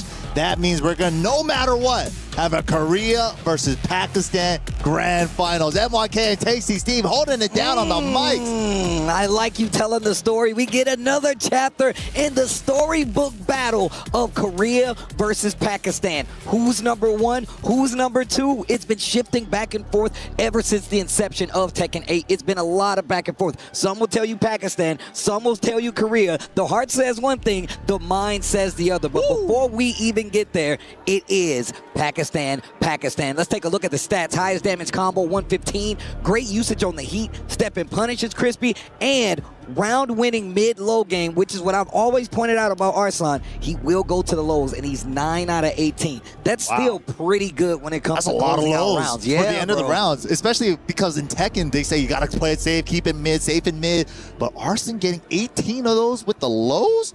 But Zubair, you know, representing Pakistan as well. Currently the Pakistan Tekken League champion on the number 4. And he's just been unstoppable. He's been so clean. And we got to talk about the characters that he uses. A regular crowd favorite. We see a lot of people winning it, using this character. Dragunov. Yep. Everybody's got a Dragunov. But how many people keep a pocket ball? I know I do. And we know my man Zubair does just the same. And I love that he has a very unique style. He definitely plays with this Pakistan mindset and the game plan all going to toe. But since he uses a character like Paul as well as Dragunov, I feel like outside of Atif, we don't get to see that character shine in that region as much, you know? No, absolutely. The Dragunov been doing great. He has the Paul, like he said. But right now, Arslan Ash is bringing out the Kuni to great effect.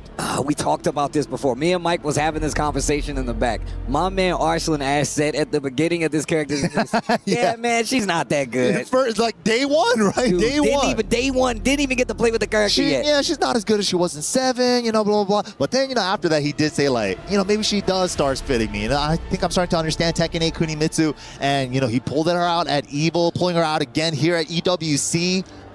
Man, he just got it over Newmont with that character as well. He could plus it out against the Dragunov too. Yeah, that's absolutely true, man. And Arslan Ash, definitely not afraid to switch characters. And you can see right now, this is the pedigree mindset of a champion right now. He's like, bro, there's no reason to be nervous. I got to just play with my heart. I got to play with my all. And that is going to tell you exactly how he's looking at this. He's not an 8-time EVO champion for nothing. If he says it, obviously it has some weight to it, especially if we're talking about this championship mindset. What character? Obviously, we thinking about the Kunimitsu, but like we said before, Zubair's been on a tear when it comes to Pakistan Tekken. I wonder if Arslan Ash goes for a counterpick, goes for something different to throw Zubair off. That would be crazy. I mean, we've seen him bust out some other characters before, like, but I feel like he hasn't really been locking in those characters for that long. Yeah. I think it's definitely going to be the Kunis to start it off first to 5. He got the couple of extra games to work with, and if that really doesn't work out, the Nina. Yeah, the Nina is definitely the tried and true, man. And look, he's definitely kind of put this character on the map when it comes to getting the big W's. We've seen him do it across multiple big tournaments, whether it's EVO, no matter what. That Nina is definitely the tried and true. But like you said, the Kunimitsu is doing work. I feel like it fits Arslan Ash's style so well, bro. Like it has the speed, it has the trickery, it has the low mid guess, and the thing is, it's just hard to deal with Kuni. We were talking about how good her heat smash is as well, half screen, and even 14 frames, one of the fastest ones, bro. And even though you don't get the splat on the wall anymore, the pressure that Kuni is able to put on you with like the set stance as well, and just keep you on your toes, and plus that new power crush, bro. Look, it's big, a good one. It's flashy, and look, it's definitely punishable. However, when you choose to use it, how far away it pushes you, it definitely kind of puts you in a tricky situation. Right, yeah, especially it gets the power up too. If it does absorb something, it's a really good power crush. But man, this is going to be the story. Who's going to pull ahead? Like, Arslan just been looking so good up until this spot. This is the one title he has left, you know. It's like, This is the only thing that he's missing. Yeah, this is the only thing that he's missing from the mantle. That trophy case must look ridiculous. Look, even if you have a bunch of trophies up there on your mantle from fighting games or any game, the prestigious trophies elude many, and not many have eluded Arslan Ash. And this one is the last one, I feel like, that he really hasn't gotten, and it really can put him over the top. And I love seeing him still hungry for it. That's why he still plays so hard. Just recently moved to Japan and still starting to play with the community as well. That is a big thing to look at. He recently posted on Twitter how he was playing and practicing with the Japanese players. Yeah, they've been grinding. Yeah, absolutely. And then that's another thing I want to think about too, about like the time frame of when he moved to Japan. He moved to Japan, and then Zubair, you know, even if they ran into tournaments at Pakistan Tekken League back in the day, he moved to Japan. Yeah, that's true. And Kuni's been out since then, so it's like he probably never even fought his Kuni yet. Man, I would love to know Zubair's like training regimen, how he warmed up for this, how he looked at his next matches. Of course, they don't have much time in the back, right? Once they know who they're going to fight, they're playing a game, and then they're out, and then they got to play another one. But it looks like these guys are locking in. Arslan Ash versus M. Zubair. It's going to be Nina versus Dragunov in the semifinals match. Best of 7. Let's go. All right, we're already starting it off quick. That patented Arslan sequence, the down back 3 into the forward 3+4 knee guns. Down 2. Blue stuff on the running 2. Breaks on the 1+2. Oh, a little sway out. Goes for the mid, takes the risky option. I mean, technically, they're both launch punishable. Sidewall's not going to connect. Sidewall saving lives still to this day. Like an airbag in the car. Doesn't deploy. When you need it, Wild threads it. Okay. Under the 2-1 crouch dash. Can we reach the wall? Oh, of course. This is Nina we're talking about. Goes for the stomp. No Ivory flip over. Let him cook on both sides. Goes for the flip over to take the Oki. Speaking of switching sides. Oh, right back out. Speaking of switching sides. And Arslan going for the tried and true. Check the playbook. Arslan Ash low. He places it so well. Whether it's slide, whether it's that big wipe the floor, he always finds it. And he rarely finds a blocked too. Rarely blocked. I don't know how he just keeps doing it. High splat. Okay, okay. Goes for the stomp again. It's really good ender too. Good damage for her, and they can't tech roll out.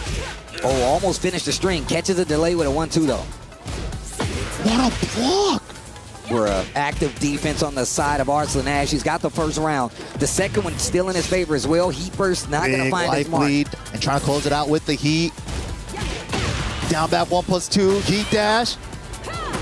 Oh, nice. What? Uh-oh. Uh-oh. Was that a mistake?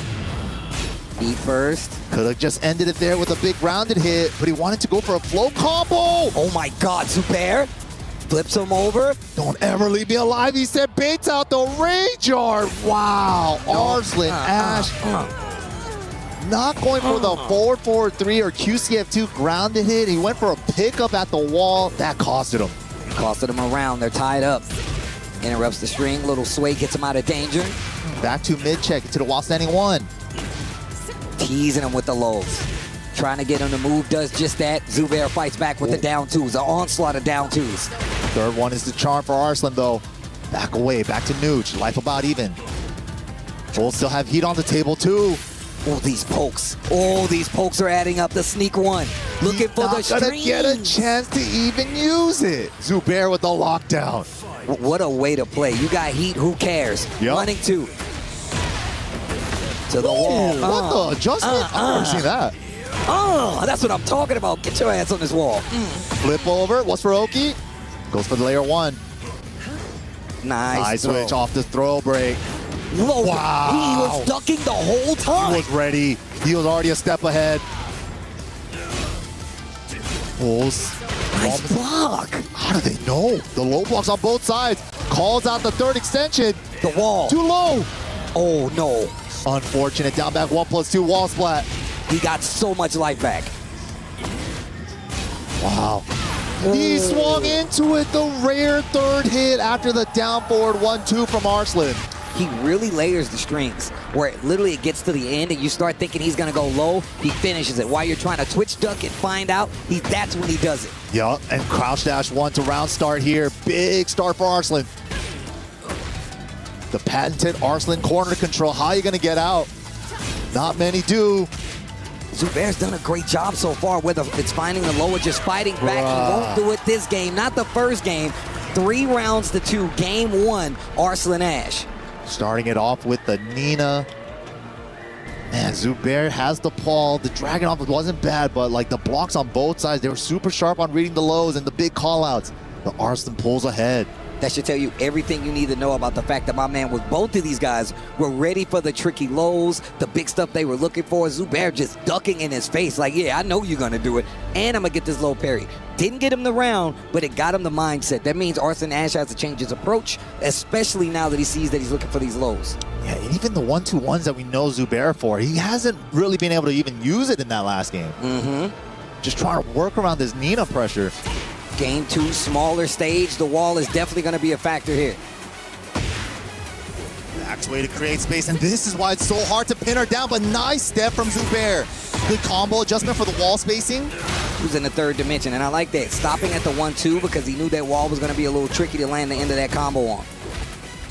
Okay, nice throw break, but he wanted that intentionally, maybe? No, he puts his back against the wall. Nice. Interrupt. Big mid, would have got the wall splat. Tracking high. Yeah, great use of the homing move there. Knew exactly when Arslan wanted to step. Those sneak ones, they adding up though. Wow, forward 2 gets the counter hit this time. Where's the wall? That was a weird spot. Guy heat on the table. Guy heat on the table. Arslan. Lockable shoulder? No, he holds it. 7 seconds left. Floats him out of the air. Zubair. No, too many hits for the... Oh, he gets it anyway. Running 2 at the very end. Zubair locking in. Gets the first round, game 2. Round start mid pokes for both. Zubair with the faster one. Finishes the string. There's that blonde bomb. It's a power cut sequence there. Ooh. Wow, the tracking on the down 2. Follows her. Doubles up on the down back 3. Ooh. What? Right in the side of the neck, judo chop. It wasn't even a punish, he just got tagged. To the wall, big damage. What are we setting up? Flip over. Nice block. I like how he played dead for a second and then got up for the stomp block. Just a slide. Activate. 1-2-1, uses the rest of the heat dash. Zubair, small life lead. And running down that heat timer. Opportunity. Catches a floater with the QCF2. You gonna see a rage art? No! 10 seconds once again. Time, definitely an issue, was gonna make the nerves high. Low parry from Zubair. He can freeze the clock with the rage art. Perfect choice. What a pickup. Last seconds on the clock. The low parry. So clutch. Zubair cashing out with the rage art with seconds left to spare. Zubair. Ice cold. He's just so solid, man. No parry when he has to. No shenanigans. No gimmicks. Just good Tekken. Definitely the lows have been the tail of the game and them reading them from both sides. Yup. It's like, how do I open each other up? I don't want to go low, but I have to. Gets the duck under the 4-4-2. Big call out. Perfect carry. Down 2 on the wall. Sneak knock. Trace. Wow, under the jabs with the side step 4. Sidewall. Saving lives still. Second hit saved him 2 on that side step 1-2. I like that, teasing with the strings. Am I gonna finish it? Arslan didn't get to use his heat because that little sequence from Zubair went under the high with the down 2. Great navigation. Whoa, this pressure from Zubair. What a look. Yo, these blocks. Bro, 10 seconds left on the clock again. Zubair's defense, the active ridiculous movement. How do you open this guy up? He's blocking everything on. Dude, when you're this good and your Tekken senses are that high, it's just like second nature to you. Here's the low, boom, block it, perfect punish every time. Zubair didn't even think about it, locked right back in with the Dragunov. Small stage again. And no hazards really for a lot of these stages for these last 2 sets. Look, I'm a fan of the boat stage. We didn't get to see it that much this weekend, I feel, bro. I'm kind of sad. I feel like we saw it on like day 1 a bit, but after that, not really. Engage. Ooh, running 2 after the engage. He saw the power crush. Easy counter hit come from there. Oh, whoa.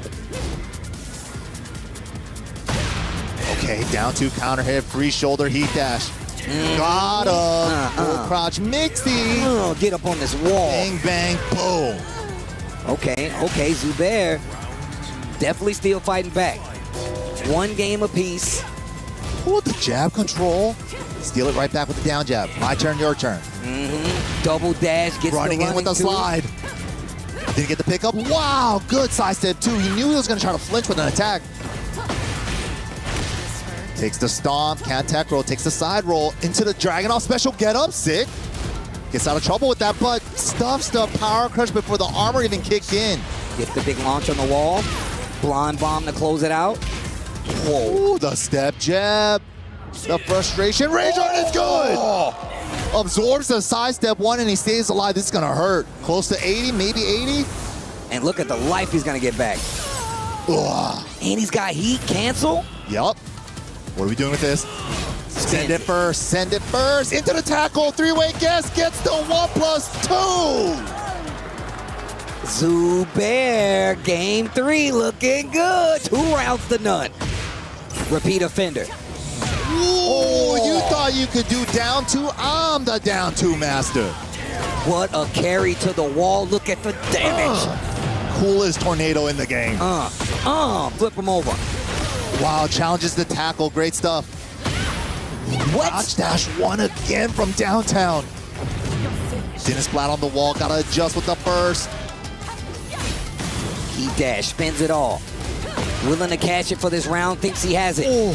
Zubair. The step blocks have been crazy, but so hard to step that 12 frame high. Back 2-2. Step block that. Back to the dance. The dance of Tekken. A lot more homing moves coming out of Arslan, trying to keep Zubair's movement on it, but nice float punish. Jab didn't hit there, unfortunate. The fact that he was ready and was about to get the combo, the second time he's done it. Time? Give me that leg. One more time, flip you over. Zap the bar too.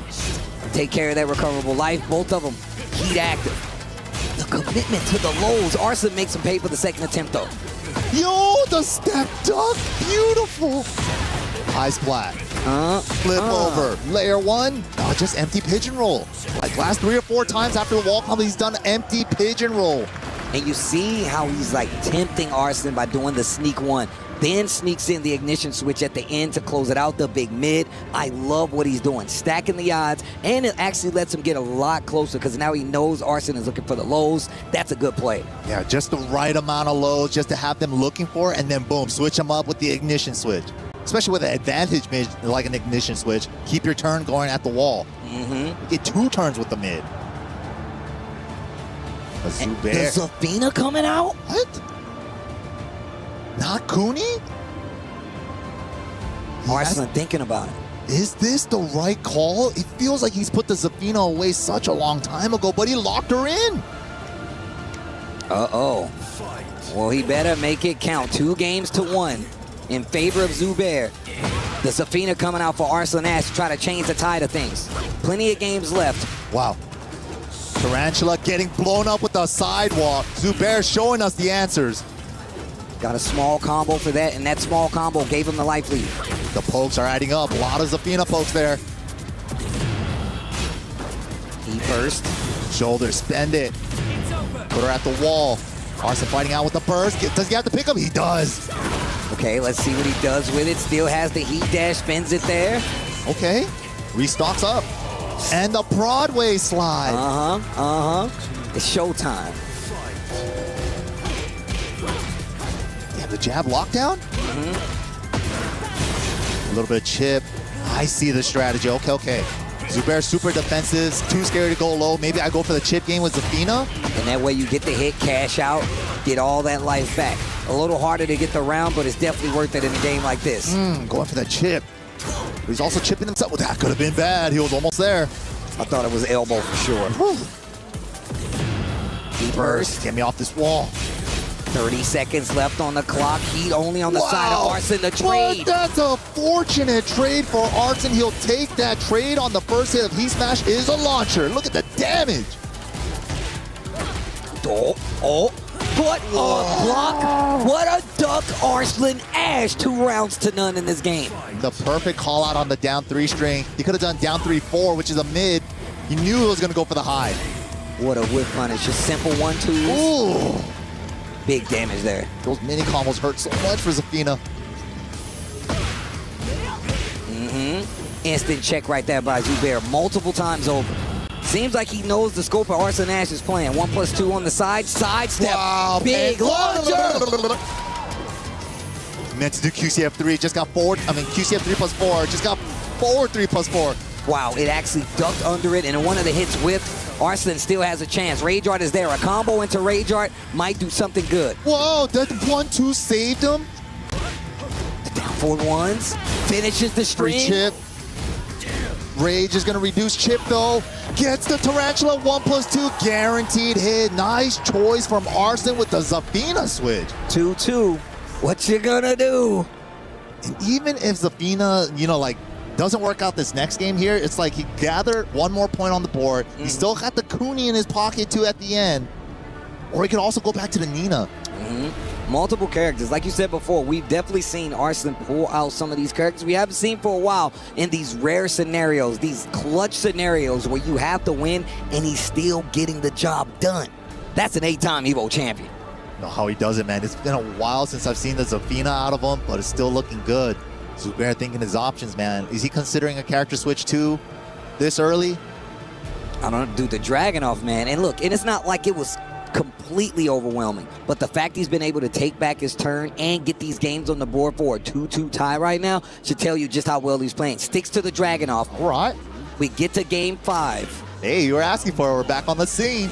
Ah, yes. Let me turn my music up. The step block with the low profile of Mantis, and she'll scooting it back. Oof.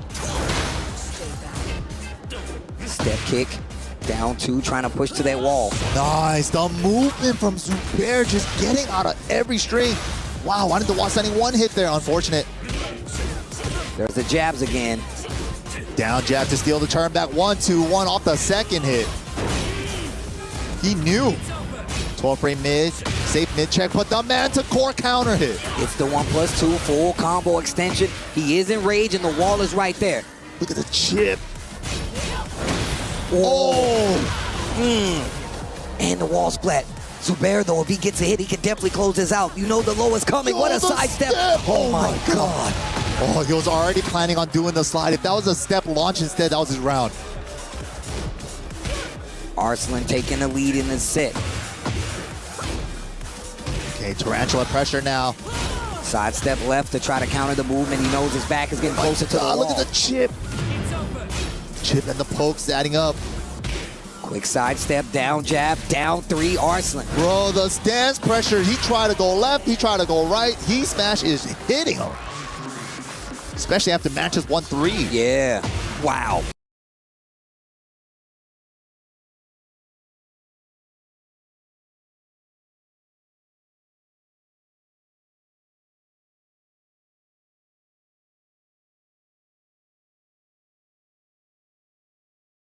So that could have been bad if he did.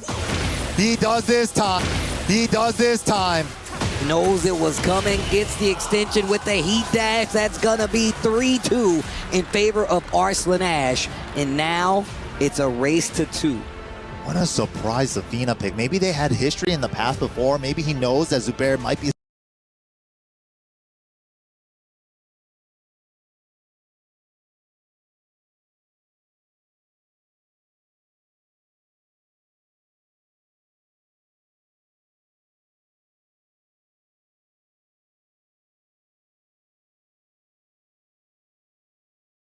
slightly weaker to his Zafina. Yep, got to move around quite a bit. Very squirrely in the older games. Ducks the throw, small punish. Missed the running 2, got a 4-4-2, gets punished. Ooh. That jab. Oh, tried to launch the jab really hard.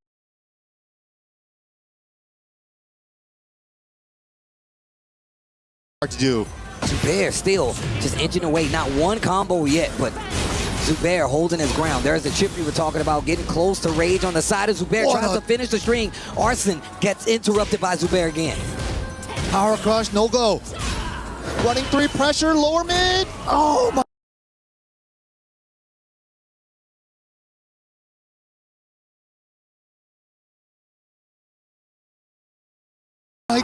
goodness, Arslan with the low. And look, Zubair's been doing a good job about being aware of the low. Not that time, though. Arslan Ash. Fishing for that counter hit right now with that side step 1+2. Zubair, it seems like he's never deterred, though. Every round he comes back, he instantly goes back in on the offense. Arslan doing a great job of like mixing up the down forward 1-2 string. Am I going to do the uninterruptible, or am I going to go for the chip that is interruptible? Playing around that. Keeper's not going to hit. Zubair with a big life lead. Tries to get out of the way, still gets clipped. Heat running down for both. Smash, expended, trying to waste Zubair's. He does.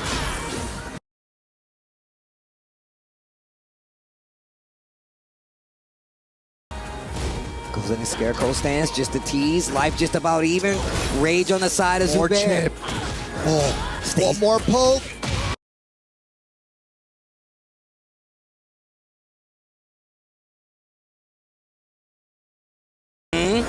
More chip.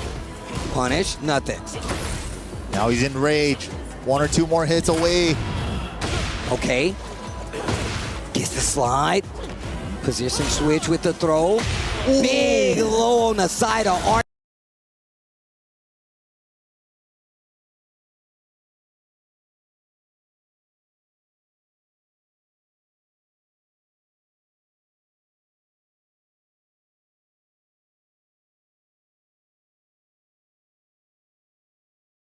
Ash. Such a tricky animation, the tarantula sweep.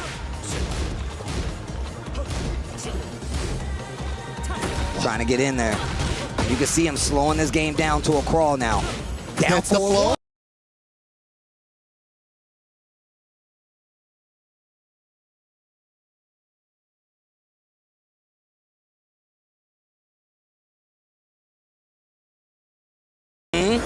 More chip. Punish, nothing. Now he's in rage. 1 or 2 more hits away. Okay. Gets the slide. Position switch with the throw. Ooh. Big low on the side of Arslan Ash. Such a tricky animation, the tarantula sweep. Get the knee, was going for the blue. Great challenge right there on the low though. Engage. And the heel on Arslan's side. Not quite. Tackle. Into the 2 follow-up. Running it in.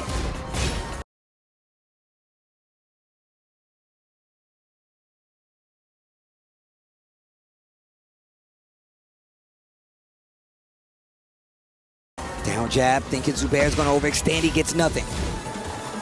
Ooh, okay, smash is gone. Whoa! You already committed to the jab, so he's not gonna get the whiff punish on the running 2.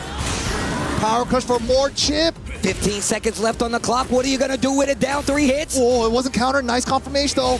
Oh my God, 8 seconds left on the clock. Challenge. Down to the wire, the sneak one. Rage art is a problem. Go outstanding for the low berry into the rage art. Oh my God. Ash will not be denied. He popped off on the low parry like he won the set. He already knew what was coming down the pipeline. I love that he made him watch the rage art. And on top of that, you don't chance dropping the combo. Yup. That is a championship mentality right there. Hit the button. Yeah, bro. Make him watch it. Make him watch it. Make him watch it.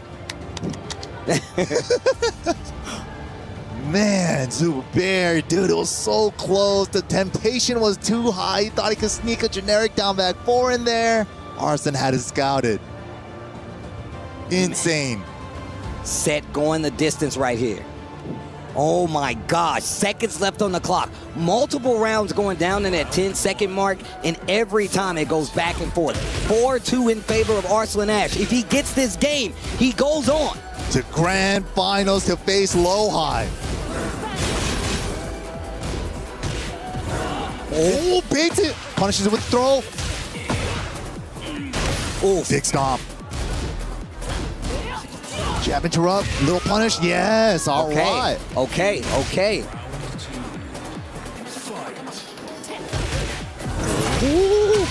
Swings into it, the active frames. Get up. Takes the install follow-up too. Feels like, I'll take the damage now. Teasing with these down 4-1s. Great block. Small punish, and that's important for the momentum, especially.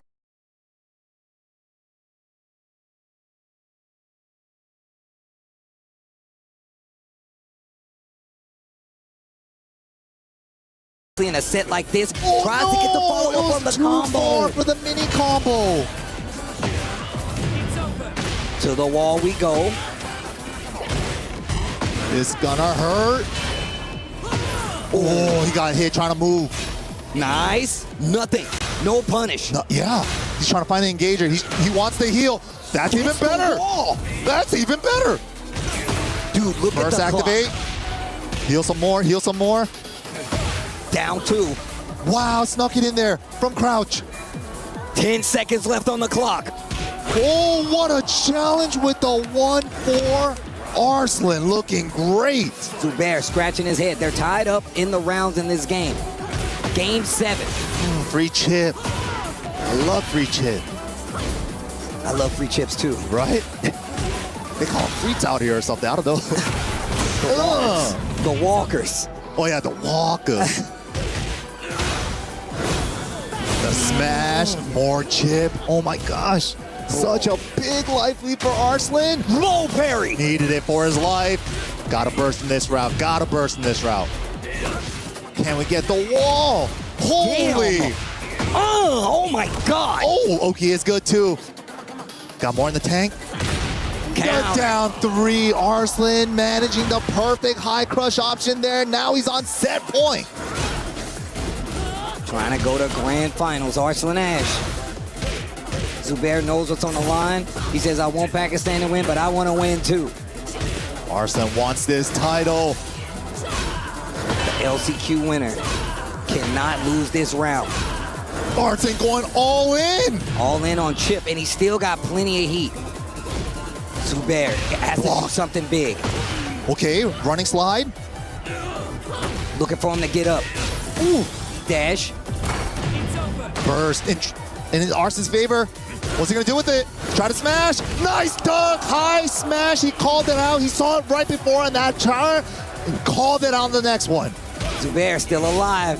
Gets a round. If he gets this round, he can get another game. It'll take us to 4-3. Still in favor of Arslan, where he is on the point where if he gets the game, he's going to win. But Zubair Good fighting. old salvo. 1-2-1. Mid check out of the air. Get up. Down 2. Trade. Down 2 again. Repeat offender. First on Arslan's side. Do it again. Jab control. Fishing for that counter hit. It was a punish instead of a counter hit. Teasing, he dash, frame fight.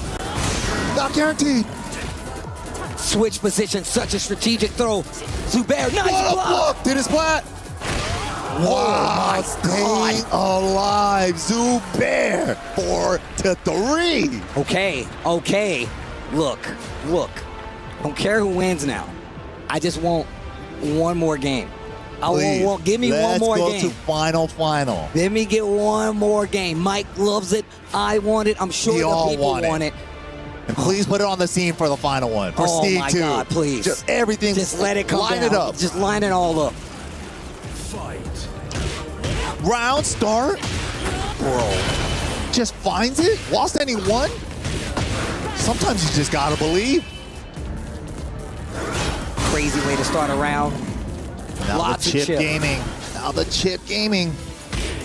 And it's such it's so cool to see, right? Because in Tekken 8, we don't see people that really focus on the chip like that. Yeah, and exactly. It's good to see it with a character like Zafino, who has great chip options.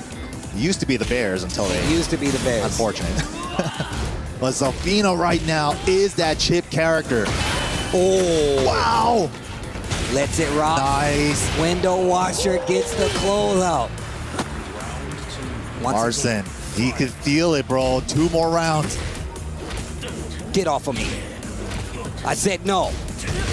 Testing the throws. The movement, last second backdash from Arslan. Great block. Even better punish. Get me out of there. He bursts back steal to the wall. He knows Great this. He jabbed it. Oh, there's pressure at the wall. Nice block from Arslan. Goes for the lows now. Okay, good chunk of chip. Oh my God. Uh-oh. Stays in stance this time. Oh, he's running him down with the running attacks. Look at the chip. The trade almost got the walls flat. Oh, and finally steps the back 1+2. And look at that, the realignment to the Rage Art. Zubair still in there. Oh my gosh, bro, they're taking this to the tail end. I tell you what. I'll tell you what. Oh my God. Dude, he never throws away even the smallest sidestep block. That was a whip. Boom. I'm ready. Nice interrupt / punish. Interrupt. Gets the activation. Here comes Zubair.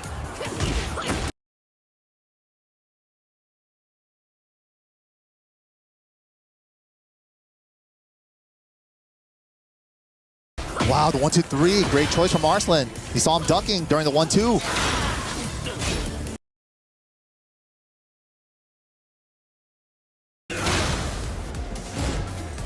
We've seen him do it last round.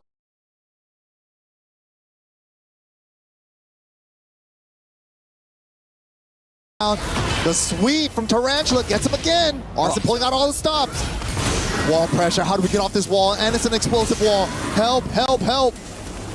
How do I navigate around this Safina arm? Danger. Danger. The smoke.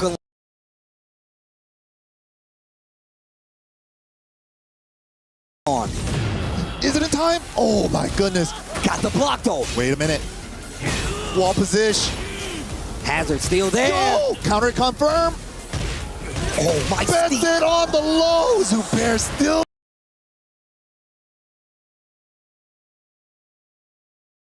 alive. Still alive. Still cannot lose a round. He's alive, but not by much. Down forward 1 battles right now. Good interrupt on the chip sequence. The sidestep gets the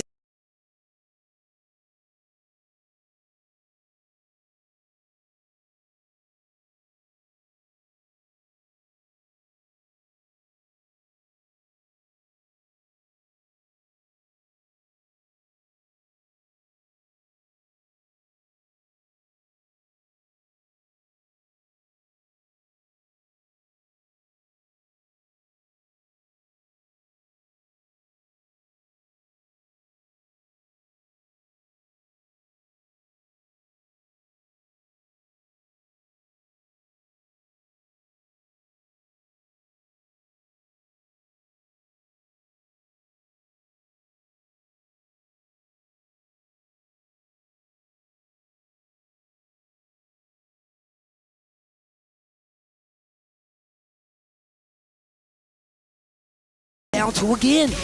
Jab, jab. Let me keep my +1. Full crouch low. Suspended on the shoulder dash. Oh, the reversal. That was cold.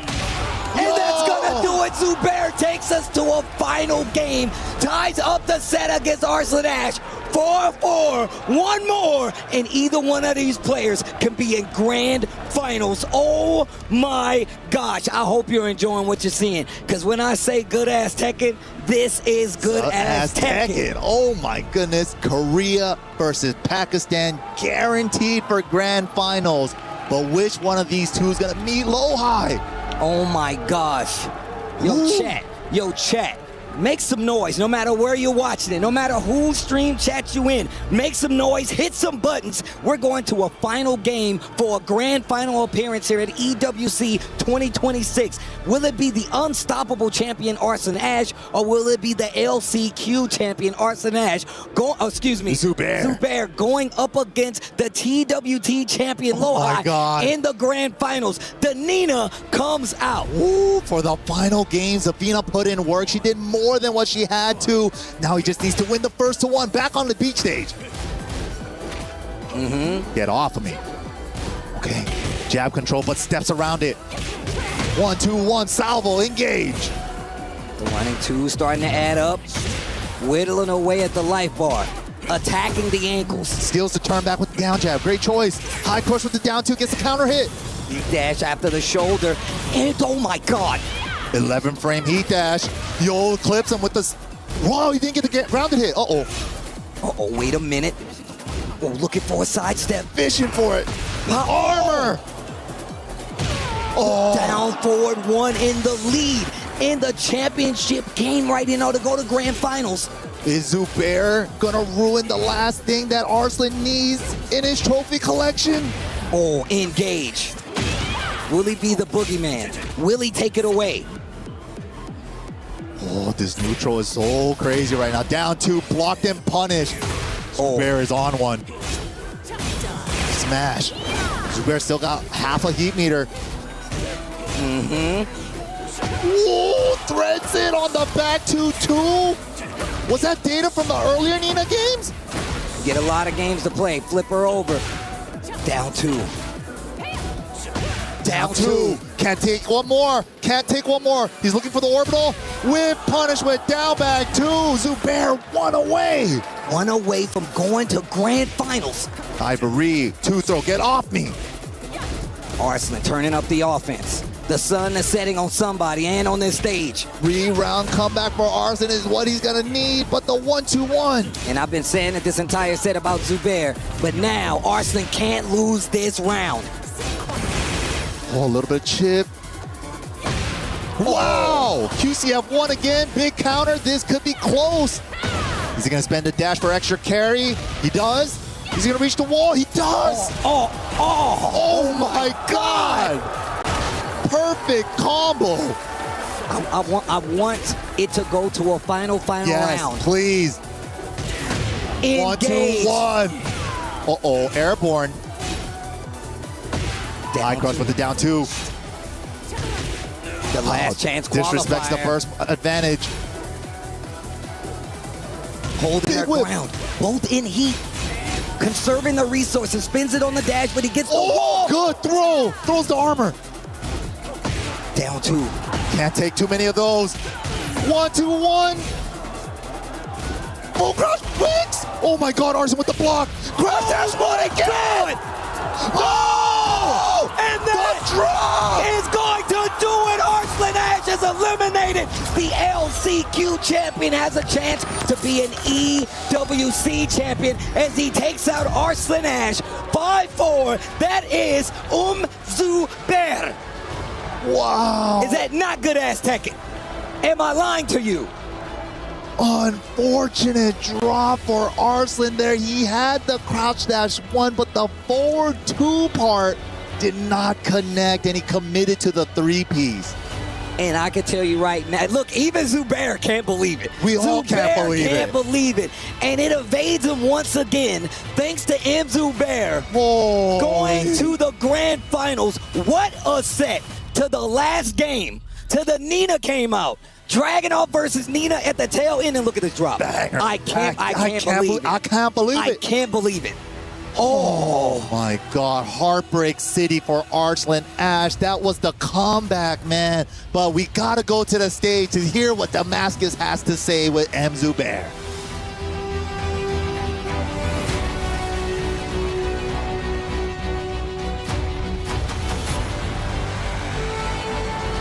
An incredible semi-finals, and unfortunately Arslan must relinquish his key to the right victor of this match. Arslan Ash, can you leave your key to the winner Zubair? But of course, please everyone, show some love to Arslan Ash!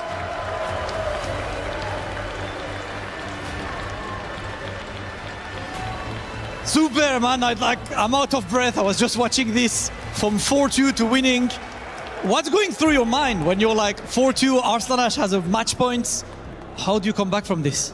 मुझसे काफ़ी pressure था, पर मैंने उम्मीद नहीं थी छोड़ी. मुझे यही था कि मैं कर लूँगा, 1 से 3 मार लूँगा. तो मेरे लिए इजी है, बस प्रेशराइज नहीं होना. इजी होकर खेलूँ तो मैं जीत जाऊँगा. Yes, I was under a lot of pressure, but I tried my best, and I knew that with my motivation and determination, I will be able to win. So this is what I applied. That's exactly what I want to see. Listen, Zubair, it's time for you to go and crush Arslan Ashki. Make some noise for Zubair! Zubair, unbelievable. Congratulations, officially in grand finals. That was one of the most insane sets that I have seen, point blank period. You could go ahead to crush Arslan Ash's key, which doesn't even feel right to say out loud, ladies and gentlemen. Arslan Ash in semifinals, so close on set point multiple times, but there it goes as Zubair looks to make history here at the Esports World Cup. He went and won the last chance qualifier, and now he is one match away, one hurdle away from winning it all. He has to go up against LowHigh. This is history in the making at EWC.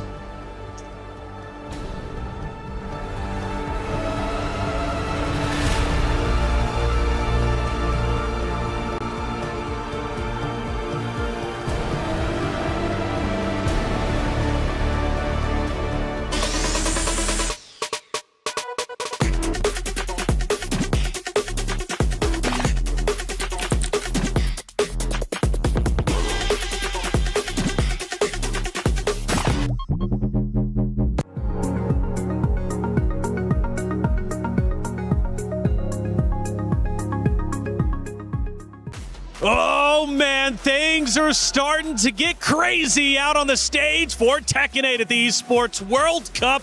We've lost some heavy hitters, but our grand finals is set, and it's LowHigh, second place from last year, and the LCQ runner of Zubair representing AGAL. But third and fourth will be Agami and Arslan. Still a powerhouse matchup, not where they want to be, but a lot of money still riding on the line. Yeah, for sure. I mean, looking at LowHigh and Yagami and how that set played out, then seeing what we just saw on stage with Zubair and Arslan Ash, I am really excited for this grand finals, and even just the third place match is going to be a great set. Insanity. Yagami, LowHigh, they battled fiercely, but it was LowHigh who gets the win after beating his nemesis who defeated him just last year. LowHigh is on a tear. Yeah, LowHigh finds himself in grand finals once again, but he is up against a new monster. You know, I don't want to go too far and say he's crowned himself as the new, champion of Pakistan, but Zubair, he's coming off the back of 3 back-to-back victories. Guardbreaker 2, Pakistan Tekken League. Then he dominated the LCQ here at the EWC. And boy, he already beat... Zubair started out, he showed you what he was in the very first match, beating ULSAN 3-1. That's a statement right there. And he's here in the grand finals. He's already taken down Arslan Ash earlier in the tournament. Unbelievable composure to come back and control firstly that Zafina and then take out the Nina in that 5th and final victory. I'm lost for words in the performances. He continues to impress me, playing with a poise and composure on that stage that really he doesn't have any right to have with the experience he's got on the international level. But it's unbelievable the level he's playing at. It's just so much to talk about. I mean, 2 incredible semifinals. The second one was an absolute banger. We got to get through some things, though. There's more to break down. We'll be back in just a second. The human body was built to move. Not trapped at a desk in one singular posture for 12 hours a day. It's time your chair evolved. This is Secret Lab Titan Evo. Ergonomically engineered for you. Gamers, hybrid workers, artists. Backing your every move.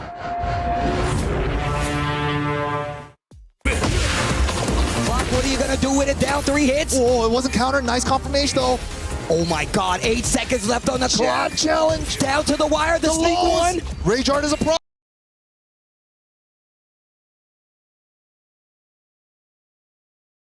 Finals, he did his absolute best, much hyped up coming into it, the fan favorite, but Logan, he falls just short. But Arslan has accomplished so much this EWC. He has, and look, there was no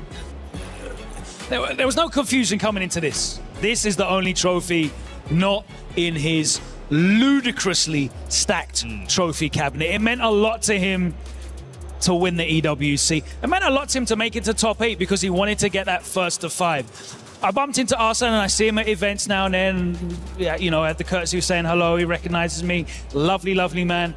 The one thing he did say to me is that he didn't want to face Zubair. Yeah. And, that it proved out a victory for Zubair in the second phase. And then what is one of the most exciting sets we've seen in a while in this final phase. Zubair is just a force of nature right now in Tekken. And speaking of forces of nature, Hikaru is in the building representing Falcons this year when it comes to chess. 3rd place just last year. And who knows, he is a fan of Tekken and he's been watching all the action go down. And luckily we had Hollywood Rob TV on the site to interview Hikaru and hear what he has to say about all the Tekken.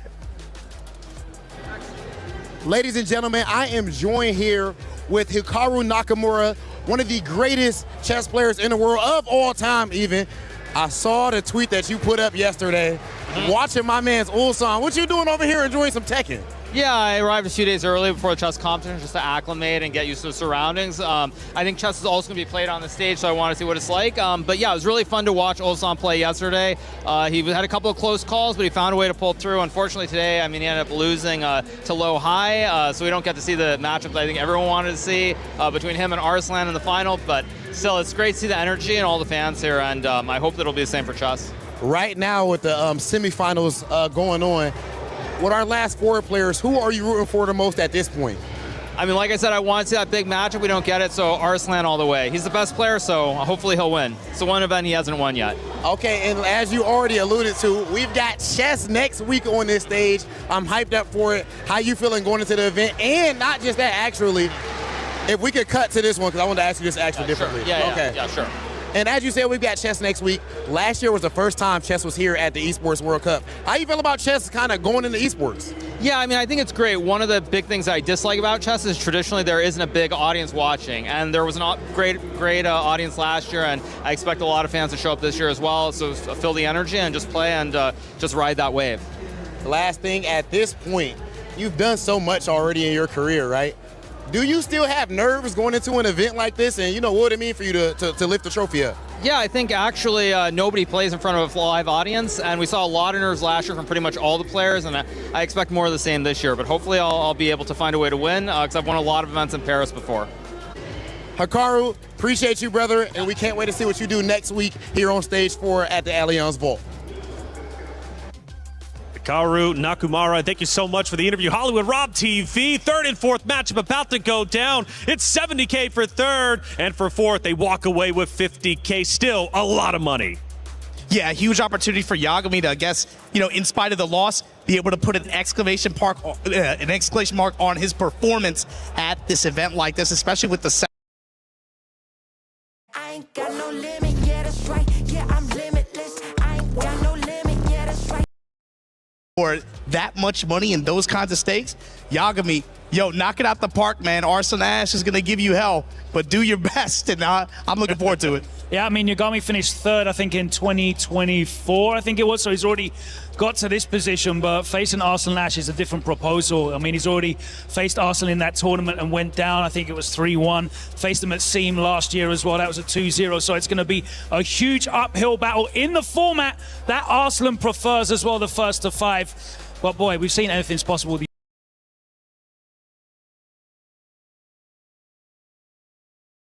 Yagami, anything's possible. Let's find out. Yagami's been great. Arslan Ash has also been phenomenal. Both of these competitors still have very much more to play for. 3rd place is $70,000. 4th walks away with $50K. Both respectable money lines. However, one is $20K more, and I think you know which one they're going to be shooting for. Let's head to the stage to see who's going to secure 3rd place.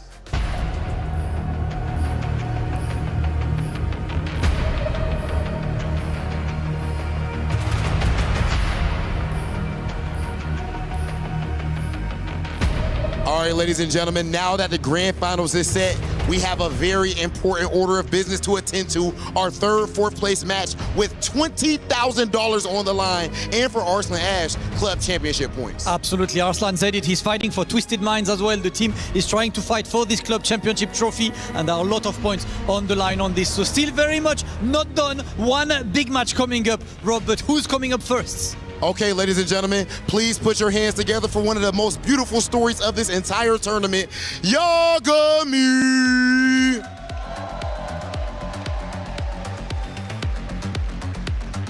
And you see that the reception that Yagami receives in this building, and it is with good reason.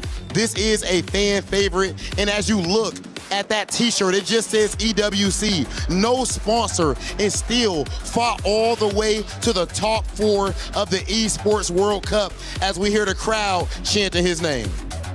Yagami coming in and getting ready for his match, but against him, of course, an absolute titan of Tekken, still there chasing, more prize, more points, and more accolades as always, as this is historically his best result at Esports World Cup, so it's time to cement yourself as the best possible result. Ladies and gentlemen, please welcome Arslan Ash!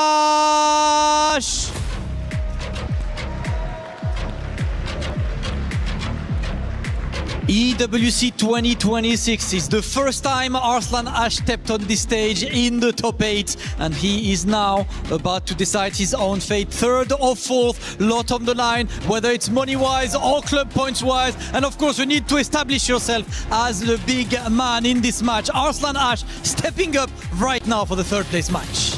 Okay, we officially have our match set. It's going to be Yagami versus Arslan Ash. Players, you can both take your positions. Damascus, it's about that time. It is about that time. The crowd's ready, everyone's ready. It's time to go to our commentators for the 3rd place match. Arslan Ash versus Yagami. Let's go. All right, EWC 3rd place match. Winner will get 3rd, loser will get 4th. Arslan Ash and Yagami, Markman and MYK giving it to you guys live here from Paris EWC action. Man, what a set it was for Zubair and Arslan, but unfortunately for Arslan, he's not going to be able to get the title this time. I know he wanted it so bad. We could see the heartbreak and the combo too. He had it. He had the game-winning combo, but the forward 2 just didn't hit. Unfortunate for him, but he's got to shake that all off right now. We got a 50,000 versus 70,000 differential right now, 20K differential right now in prize pool money. I am still upset that combo dropped. Yeah. That was crazy. I was here with you guys. I heard you guys. Steve stood up. He was going crazy. I looked at Justin. Justin was like, how did that miss? We were all saying, how did that miss? Like, he had the crouch dash one twice, but maybe he hit it too high up on the second one. Not sure. Sometimes the Tekken guys are just not on your side. Magic fingers everywhere, but you gotta settle in. You gotta lock in still. It's not done yet. The mission isn't complete. There is still more on the line, as both Rob and Damascus mentioned. These players playing for a lot more. Yeah, 3rd place here. Who's gonna take it? Yagami, the comeback king, versus Arslan, the Evo GOAT. Who's it gonna be? Reina versus... The character matchup is interesting because Arslan busted out the Zafina, which I did not expect. Yep. Didn't even go with the Kunimitsu in the last match. Is he going to pull her out here again? It's worth mentioning, too, these guys met in the group stages, right? Mm-hmm. And Arslan Ash was able to win 3-1, quite convincingly, I would say. Right. But looks like it is going to be a different matchup. It is not the Nina Williams that we saw in their prior meeting. It is Kunimitsu now. Kunimitsu versus Yagami's Reina. Let's get it. I mean, Yagami has a Kunimitsu of his own. But again, it's always different in different hands. Let's see how it plays out here as we are on the horizon. Shout outs to Madagascar. Big old stage here. Gonna be hard to get to walls for both characters.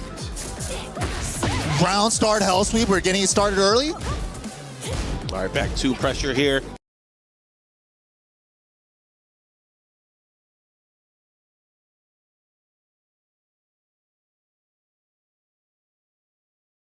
Nice step there. He tried to chase him down. Yagami looking for an opening, gets him. He catches him on the counter hit, pick up.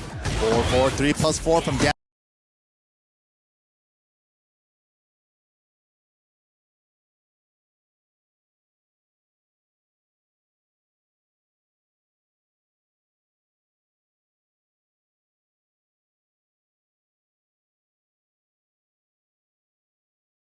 Downtown. Strong area into burst. One more strong area. What's the Oki? Wow, no fear challenge. I like what I'm seeing here, though. Arslan knows when it's his turn to get his turn back.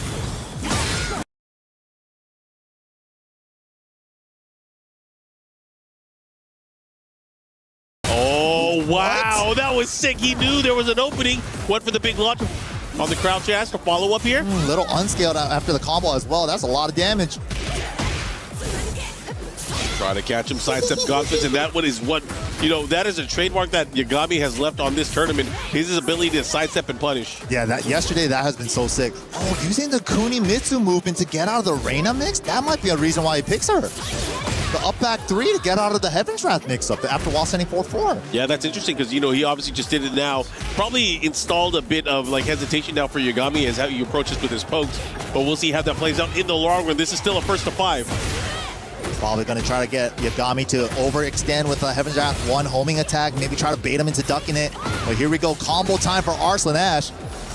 Let's see what he got. Follow up here. Look at the pressure as he tries to approach here. Big punish.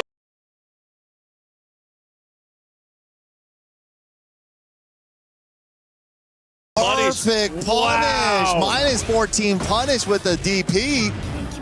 Don't test me, I do math. We got those. Oh, the old school 7 setup, the set behind them on Oki. Who knew it still existed? We're going to go set this way in the open. Follow up. Here it comes. Oh. Wait a minute. Big block on the side step 4. Easy combo route for here. 1 apiece. Yagami still looking strong. Get that extra Yagami set here. It's been a big time crowd favorite this weekend. Yeah, he's been doing so well. Now having an opportunity, of course, to get even further in the bracket. Oh, guaranteed. When you get the get up 3 in the back, you get the 13 frames guaranteed. Nice, the slight hesitation there as he transitions for more pressure. Has heat still. Is he going to go for the heat smash? There it is. It's so hard to move around in certain instances. Such a fast one. Set 2, no duck there on the down forward 1-3. The follow up here goes for the low option. Doubles it up. Good burst. Not enough life though. Good patience on the second. Hell sweep. What a jab. Keep out. Good challenge there from Arslan. Not letting Yagami get any of the offense started here. Wow, rare block on the hell sweep from Yagami. Unscaled. Nice. Got to hit the dive kick at the tip. Okay, this time activating 4-4-2-3. Armoring through, but was able to block. Ooh, okay, good burst. Having another chance, this time for more damage. The second hit whiffed and it's still all comboed. Has a chance here. What's he going to go for? He went for the big launch there on the sun kick. Okay, just a bunch of mids. Block down from Arslan. Now the low with the down 1+2. Oh my God. Reverse stab. All right. Okay, here we go. Pushing towards the other side here. Going to be very close. Oh, he went for it. Watching a gap here. Has the life lead. Double it up. That move is so good. It used to come out from crouch before in Tekken 7, but now she can do it from standing. Yeah, which makes it even trickier the way she approaches. But man, oh man, Arslan Ash really representing, using that Kunimitsu. He won so well with that Nina, but the pick for the Kunimitsu, I wonder why he's doing this. I think because it's a longer set, maybe he's like, you know what, I want to see if he can find my ninja. Yeah, I was really surprised with the Zafina set pick too, the last set. So it's like, it's been a while since I've seen the Nina, but longer sets, you get to mess around with more characters. And, you know, the traditional confines of tournament, usually players will tend to pick their best stuff.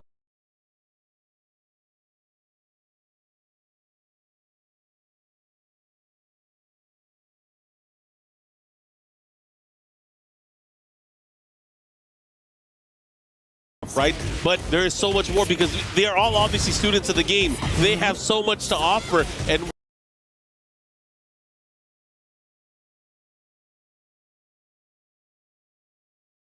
one of the beauties of these longer sets is they get to play around. Yeah, exactly. And it might throw off your opponent too because they're expecting another character coming out of you. Yeah, expect the unexpected. That is the name of the game. Keep them guessing, right?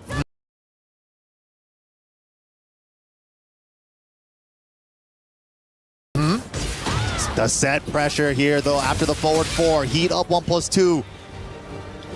Set ball. Another one. She has one more if she wants it. Takes it on the smash. Side step 2.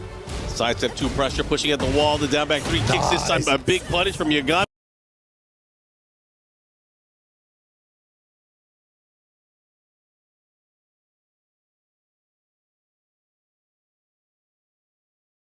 There. Gets punished for it. Yeah, I was going to say, should be able to close it out. That was a ton of damage there. Hit the Just Frame Stomp. Yodo Kobe. Added measure there, right? Mm-hmm. Whoa. Not that bad. It's only 12. I love the Weibo feints into the electric. Power Crush is good. Big Okay. there. Nice little flash duck from Arslan to the back turn mid. Wow, great use of the down forward one because Arslan wanted to step right to get off the wall. Ooh. Nice God Fist here. Great catch here from Yagami. Gonna push very far to the wall here. Should be able to close out the damage. What is he gonna do on mix-up? He has heat still. Is he gonna get to use it? Down jab. No, it doesn't get to use it. Finds it down for 1-2 anyways. Back two. Back to claws his way to another round. Right now, 2 rounds straight here. Looking to tie things up against Arslan Ash. We have an interactable on the floor. Floor blast available. Danger zone. Oh, man. Okay. Nice. Gets a knockdown, too. The follow-up goes for the Thunder to the Sky. Trying to break the floor with it, too. Yeah. Like the mid extension on that. Oh, big call out on the back turn one. He's got to adjust for the back turn combo. Spike to turn around. Beautiful. I like that here. The follow-up heat activation as well. Pushing again towards the wall. Looks just the short. mix. Just short. War God kick. Double it up. Oh, nice step. Threads the needle. Gets the follow-up into the kunai. That did a lot. She could do one more. Dang. Actually didn't get a punish on that? Oh, he did the down back 1+2. Wow, okay. Time's wasting. Has to do something not close enough for the wall stun, but still cleans the plate. Arslan Ash on the scoreboard round-wise. Finally gets one on the board. Up until now, though, Yagami's been in control of the whole game. Nice step. Pulls the trigger on the electric too late. Saves himself with the power crush. Slight hesitation, of course. Still having some of the momentum here, but Arslan Ash starting to poke back. Oh, 2-2 for keep out. No Weibus. Oh, caught him from crouch low into the back turn throw mix. It's What's so he gonna good. do? The fact that she has a back turn 1+2 throw, but it has no 1+2 throw animation. Yeah, pure guess, right? Yup. Oh. Ooh, the heat counter. I knew it. Now what? What's the mix? He has heat as well. Has an opportunity to build things up here. Heat dash cancel on the down forward 1-2. All right.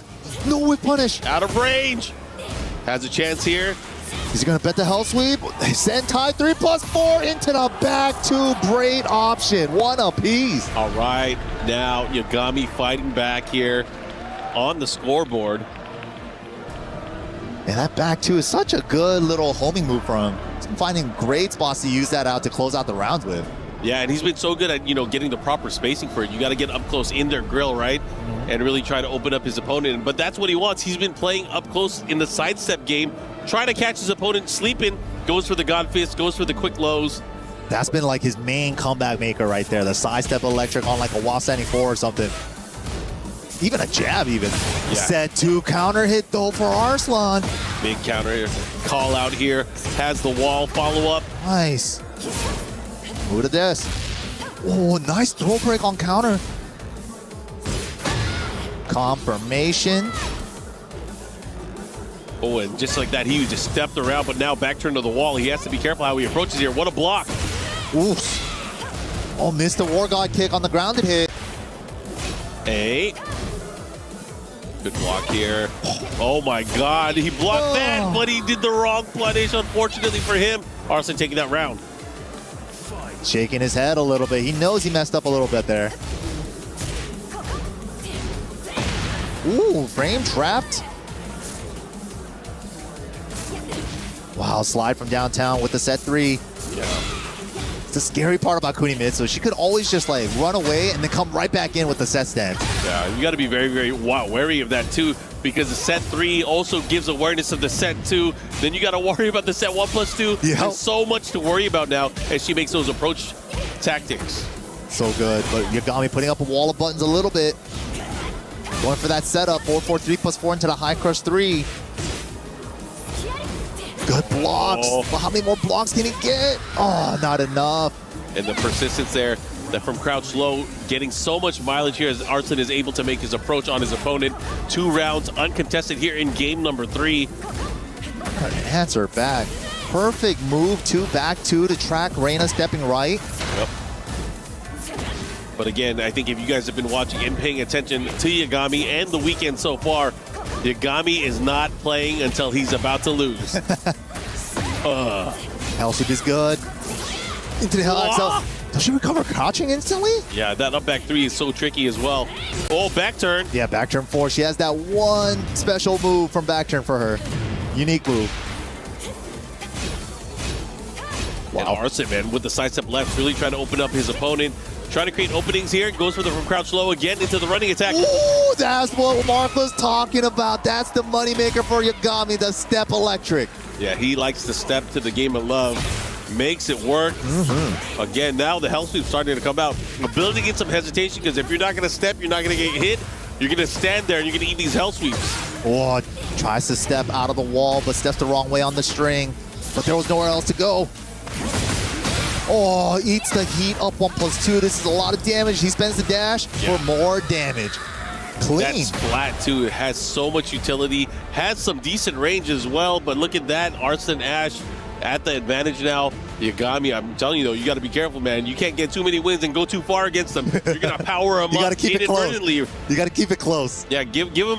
Don't piss him off. Pretty much. Don't piss him off. Don't set him off. Don't get the crowd started. Dude, he started off with the headsets off though, so he's gathering the crowd energy early.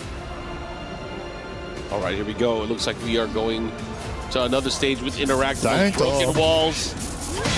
Ooh, electric war god kick finds the counter hit. Can we get the wall? Saves the tornado for the high splat. He could break it if he wants. He's breaking it. All right, nice break. Follow up here. What's the mix? Goes for the heel drop. The throw break. Demon's breath.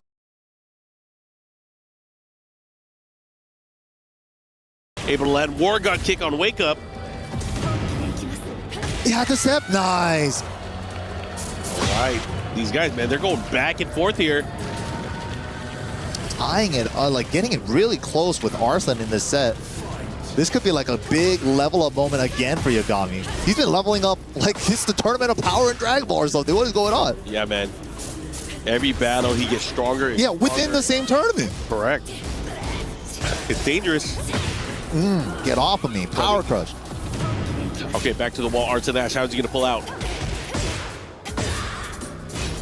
Oh, went for the counter. Didn't pull the second hit. Good punish here. Follow up. Wow, the disrespect on the 4-3. Here we go, going the other way, and just like that, Arslan Ash able to steal that round back, man. I like that there. Keep him honest. Dude, just got hit with an engager, immediate hop knee, just because Yagami was dancing a little. Katon 1-2, just sending it. Got her ducking, hold up. Wow. That extended range on the blade of down 4-2. Finds the wall.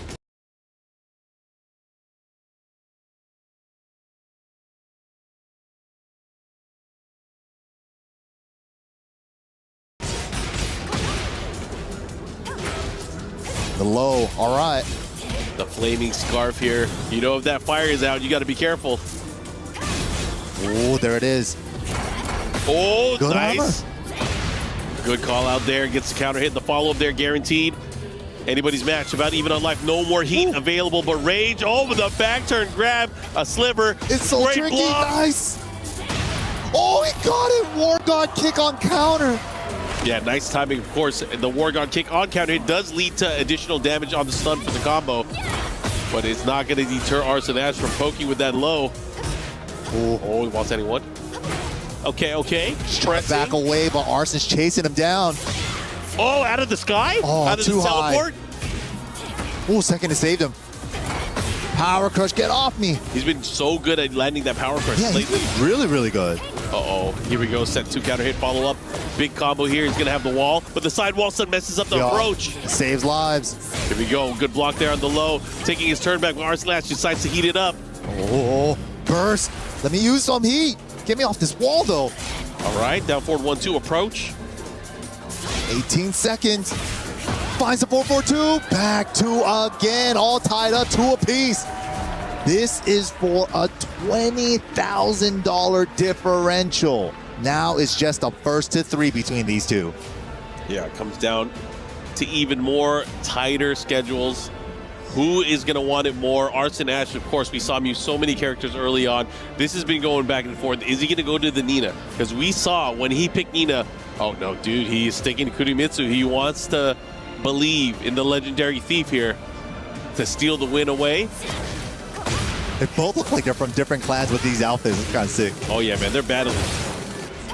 Okay, has the wall, the adjustment here to the full string. Ooh. Nice throw for the side switch. He wanted him to break it. Ooh, I like it. Gets a splat. Nice delay. Into the mix. Nice spring kick there. Good option. Got to keep him honest. So don't want to get scouted for that, though. Oh, it comes out so fast. You don't even see her crouch. Reverse follow up here. Takes the risk for the wall splat. Ooh. Nice flash duck from Arslan. Oh my God, step smash. It's such a fast one. 14 framer. Yeah, able to pull it off there. This time landing it. Now, round advantage in the lead, of course, for Arslan Ash. Interesting. I don't know why he put on the brakes there. Didn't get the full punish, but still doesn't matter. Having a chance here. The whiff, the hits still keep coming. He tried to whip punish the first part. Yeah, that's what's scary too. The active hitbox afterwards is just so huge. Yep. Big old kick. Nice step, but nothing. She was out of there. Didn't believe in time. Okay, wall parallel to them. All right, let's see what he does here. Side step attack. They're both trying to get off this wall. He's going to have to use the smash here at some point. There it is. 20 seconds. The challenge. Four gods. Katon 1-2. One more hit. What? Down the pressure. One. He's trying to keep his turn going. Yo, nice step. The 2-2-2 on the back. Beautiful. Having the presence of mind to pull that off, knowing that your opponent's kind of sideways back turned towards the wall, and just getting all those hits in, man, Yagami is playing out of control. That was so good. Some people would just, go for a jab string here, there, a down forward 1-2, but nah, Yagami wanted it all. He wanted all the smoke. Oh, look at Arslan's approach now. Good side step from Yagami here. Oh, this wall pressure, though, from back turn. Okay, Yagami gets off the wall with the heat dash. Where you going? Where you going? Unbreakable. Good get up 3 to interrupt. Okay, but the hop kick. Using the entire arsenal here. Yagami, side wall stun still cleans the plate with the rage art here.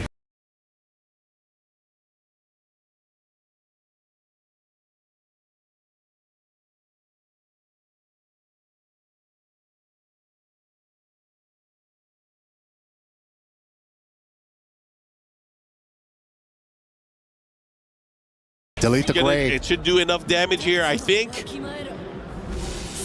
We'll see. The judge is out for that one. No, the sidewall added way more scaling. Oh my God. Hey, we saw him do that earlier.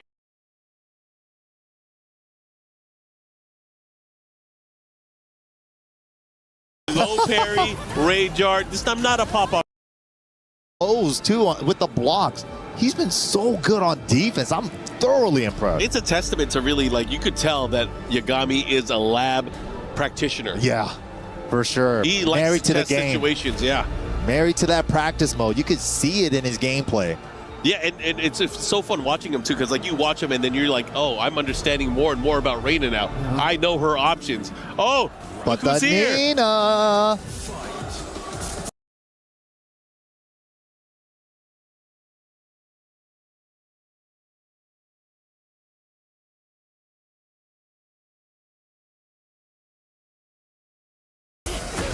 Wow, round start hell sweep. Beefs and assassins in the night. Run up down 4-2 from downtown. Not here to mess about. Oh my God. Yeah, Nina now out of the penalty box. She got punished a little bit for dropping that combo. Now Arslan Ash asking her to come out again for overtime. Yeah, that was such a heartbreaking drop for Arslan. You know he's going to be thinking about that one. God fist, no punish. Slide. Into the counter confirmation on the back two. How can she slap? How can she slap? Okay, nice. Wow, down 3+4, break the floor. Break the floors down. Take it to the wall. Uh-oh, here we go. This is gonna hurt. Oh, What's the little mix? overcarried. Oh, that could have been nasty. Yeah, should have gone straight for the wall combo. He wanted one more hit before the wall. Damn, Ooh. double War Gods. I love those.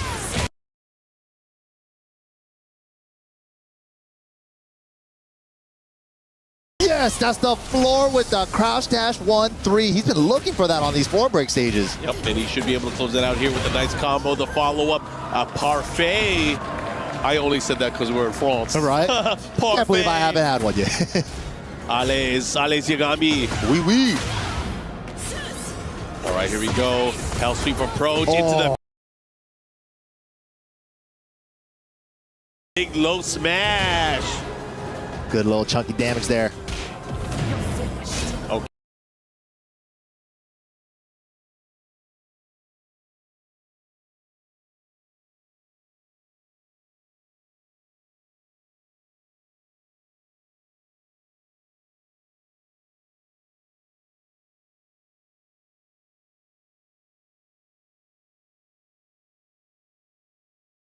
Okay. How's he gonna approach here? Down jab first. I like the counter poke. Spend it on the dash. The back one, are you serious? Ooh, on a jab? Full crouch down forward 4. Is it enough damage? Strong aerial. Nice. Yo, Yagami was like, I don't care if you pick Nina. It's all about me right now. Right. Momentum is my game. You thought you were the long set player? Welcome to my world. Okay. The blocks though. The blocks, the punishes. Oh, nice. Gets the knockdown again. Gets the smash. Nice side roll. Yagami, even the way he gets up off the floor, mitigating risk, mitigating some damage. Oh, again gets the knockdown here. Watch out. He has heat. He has rage. Arslan, one touch. Wow. Could be in big trouble. War God one more time. Takes the flip over. The Arslan wiped the floor. The unblockable Arslan wiped the floor. Yeah, you thought hell sweeps are high percentage. Arslan's wipe the floor is even higher. I feel like it's 100% this weekend. Ooh. Ooh, Arslan's ducking. He's scared of the hell sweeps. Yeah, nice confirmation on the heel drop here, but it spikes him out of the air. Lucky burst there. Was off. Good sidestep actually before the burst. Runs up to him. Down forward 1-2. More pressure. Shooting again. Oh, making that gray even bigger with the mid guns. Oh, frame trap.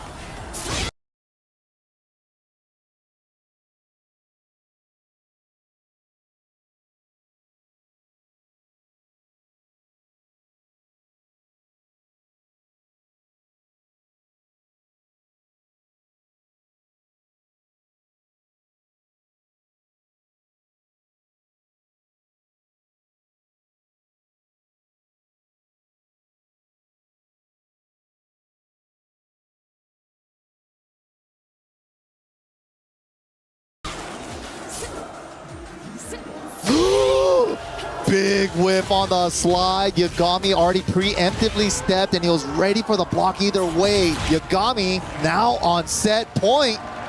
Would love to explain the situation here. Arslan Ash is now forced to pick one character and he has to win 3 straight games just to get third place, just to get those coveted points for the club championship for Twisted Minds.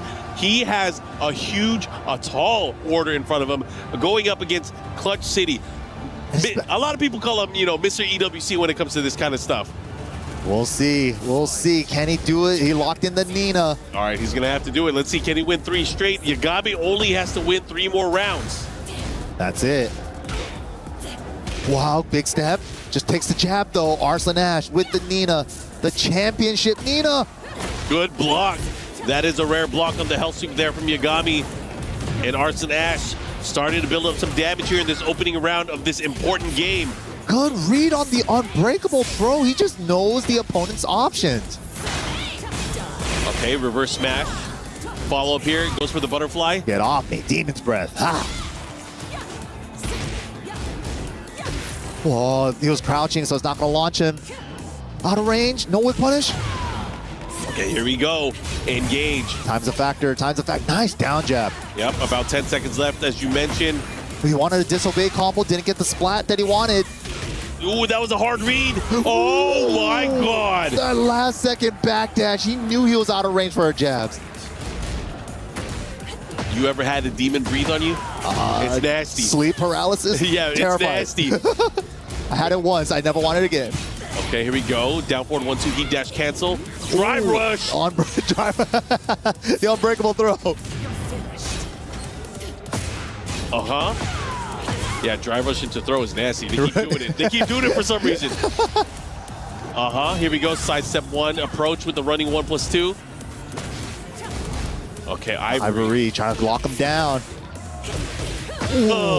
How can she? 3 times. Okay, has him by the wall. Great side step from Yagami. Yagami is step insane. blocks are ridiculous right now. Yo, Arslan has to be careful. Change the positioning on a 12-frame homing move? That is crazy, bro. Did you see the timing and how he approached her? Yagami is playing out of control, and just like that, he is on set point for 3rd place here at EWC. Wow! Gets the parry and the crouch cancel. 3rd strike, y'all. Street Fighter 3. Wrong game, but we're in there. We're fighting for 3rd. It counts. Akumo is really good in 7. True. Oh, he was in there. This is huge. Where's the wall? He's adjusting. Card breaker! Oh my God, that hit? Uh-oh, this is all big. The way. He's going to have a big mix-up here at the wall. Kazemi Juicy. Ooh, here we go. Arslan Ash has heat. Oh, wow, this is going to be going in there. He's going to get the... No, I thought he was going to get the resplat at the wall. Arslan in trouble. Spends it on the dash. Final chance. Tries to catch him with it. Slap, how can she? Again, cancels it. Low berry into the rage art. Arslan is like, don't get too ahead of yourself. Don't forget who I am, player. Yeah, don't count your chickens before they have hatched from the eggs. Wow, good Oki, good Oki. And that's a sick approach because you rarely see that from Arslan Ash, but obviously he knew that was uninterruptible. Great option on the get-up kicks. The Yagami. Downforward one. I'm going to call it the Yagami. Yeah, bro, that was sick. Okay. What? Okay. How did it miss? What is going on? Yo, the reverse of fate of Arslan Ash. Oh, no. Drop combo into launch. No. What a jab. Okay. Okay, here we go. Pushing towards the wall here. Gonna blast it. Yep. What can we do with this? That was a lot of wall hits. Oh, that could have been bad. The heat counter. Wait a minute. Soul 10. 442 finds it. Arslan sends it on the dash. Whoa! This is huge. Yagami, what do you got? Do you have enough here? Nice delay. He got it. 3rd place finish here at EWC 2026 to Australia's very own Yagami. Gotta give it up for this young man from Australia, representing here, taking down so many world-class players.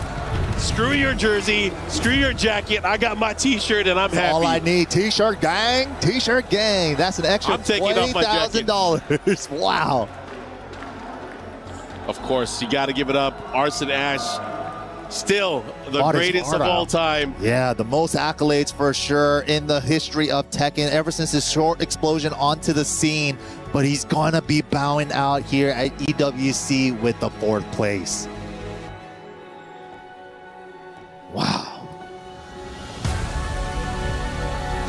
Yagami, the comeback king from Australia. Such crazy sets all the way around. But let's go ahead and take it to the stage for an interview.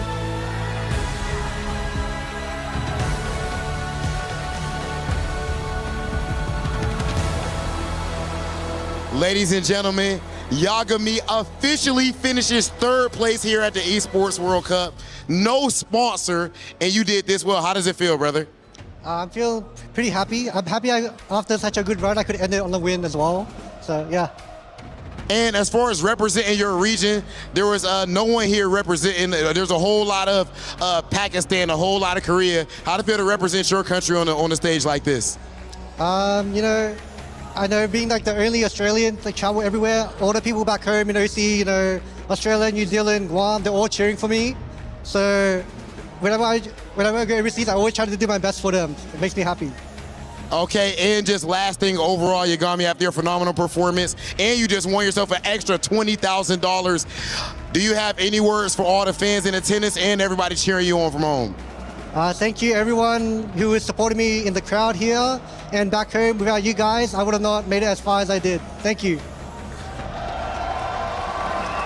And just like that, Yagami with a third place finish here at the Esports World Cup. We're gonna send things over to the studio to keep things going.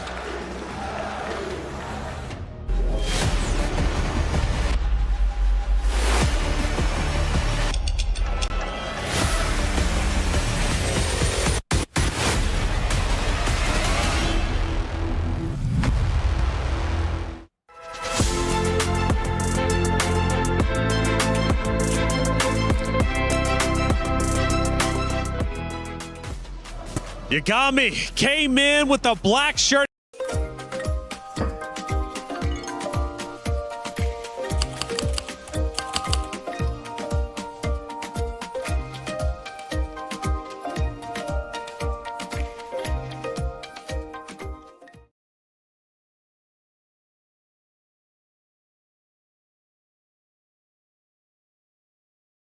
It's great to see you. Talk to me about that matchup. It was a fun run because Yagami has been performing so well. His technical mastery of being able to pull together some of the craziest in-between pokes to be able to interrupt and take the momentum back and really suck the air out of the room. He is such an exciting player to watch, and I'm glad he did so well here. I have nothing but high hopes for him. And how good's his analysis as well, like the observations he makes, the adjustments he makes based on extracting that information. Tekken's so important in terms of that. In terms of like recognizing patterns, recognizing, you know, things that you can exploit, gaps in your opponent's offense and defense. He was so good at not only identifying them, but as you said, executing the punishes there as well. And, you know, Logan, that's a great point. You know, I feel like every matchup that he played, he was forcing people to play against Reina and Yagami, not the other way around. He really took a lot of the matches in stride, but again, forced everyone to play his game. And that's why he was so successful. Successful indeed. Again, $70,000 he walks away with. But I want to celebrate one more time. Arslan Ash came in, the fan favorite, walks away with fourth place. Obviously, that's not what he wanted, right? He wanted to go all the way. He wanted to lift that trophy. But still, such a tremendous competitor who came into the EWC with the mission. And honestly, he didn't accomplish, again, the grand finals. But what he accomplished was tremendous. Yeah, I mean, there's no consolation. I know any of these players would give up whatever money you get for third, fourth place, just for the opportunity to be fighting in that grand finals. Absolutely. And Arslan Ash has won so much that he's at a point now where he cares about the accolades. It's all about the legacy. He's comfortable. His family's comfortable.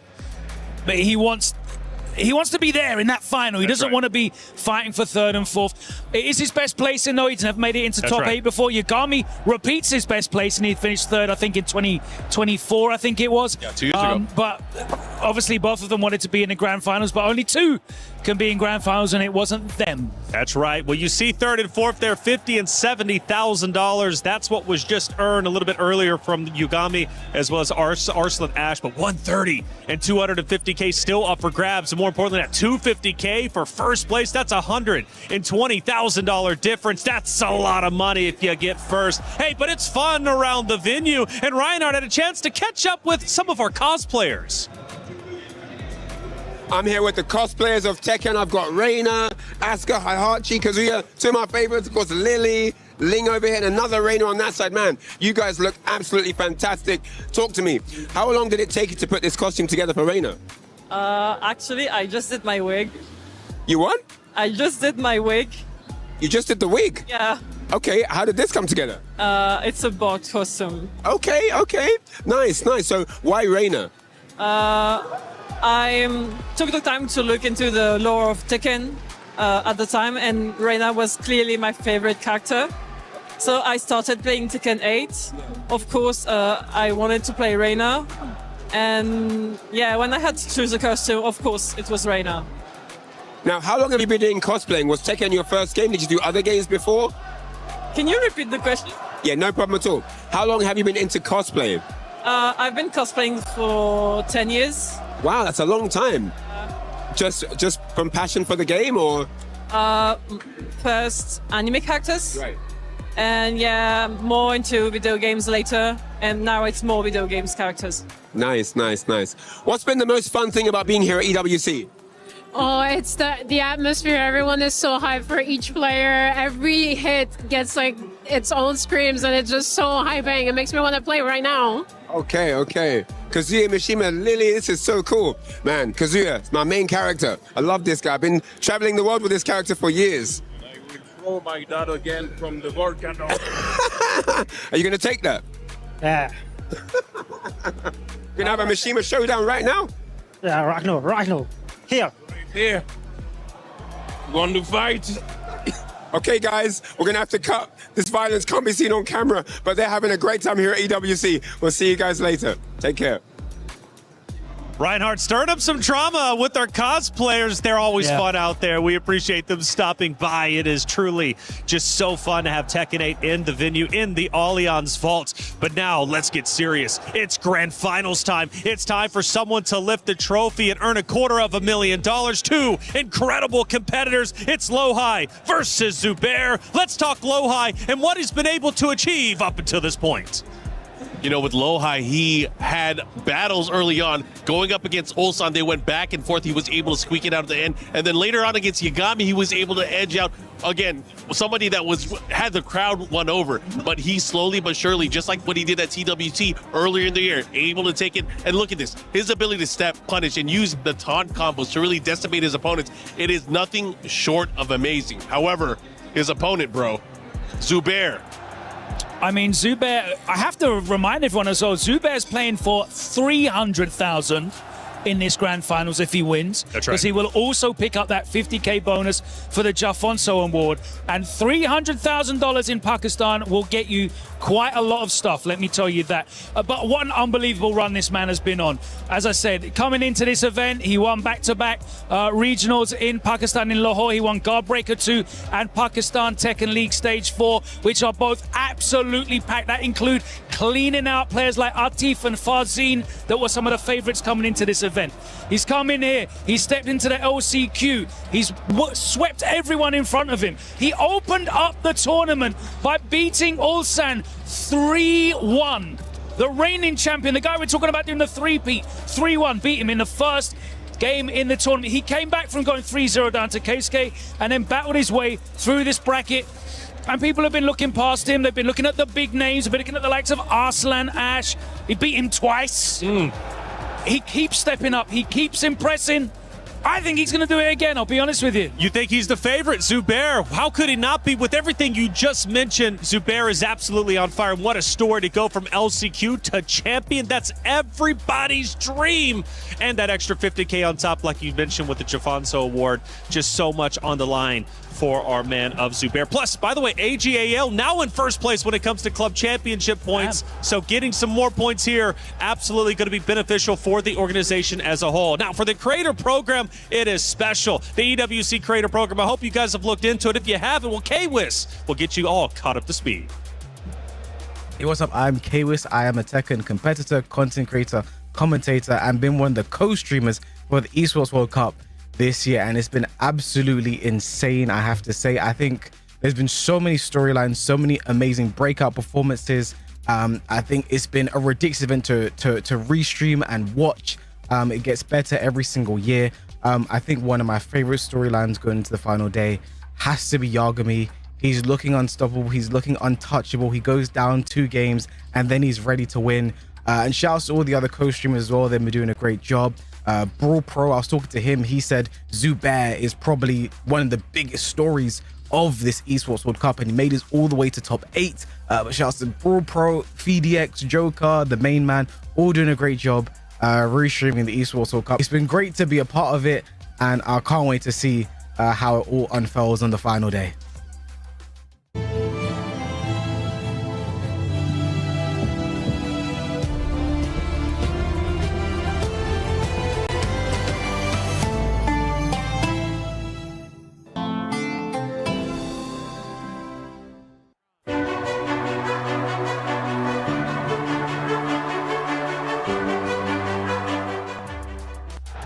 Thank you, K-Wiz. Great to hear from you and learn a little bit more from you from the EWC Creator Program. Coverage has been great for EWC, but none greater than the Level Up Season 2. A lot of people are haunted by their past. I'm inspired by it. They're not just playing for themselves, they're really playing for their entire family. They have defeated their demons! They have crushed the curse!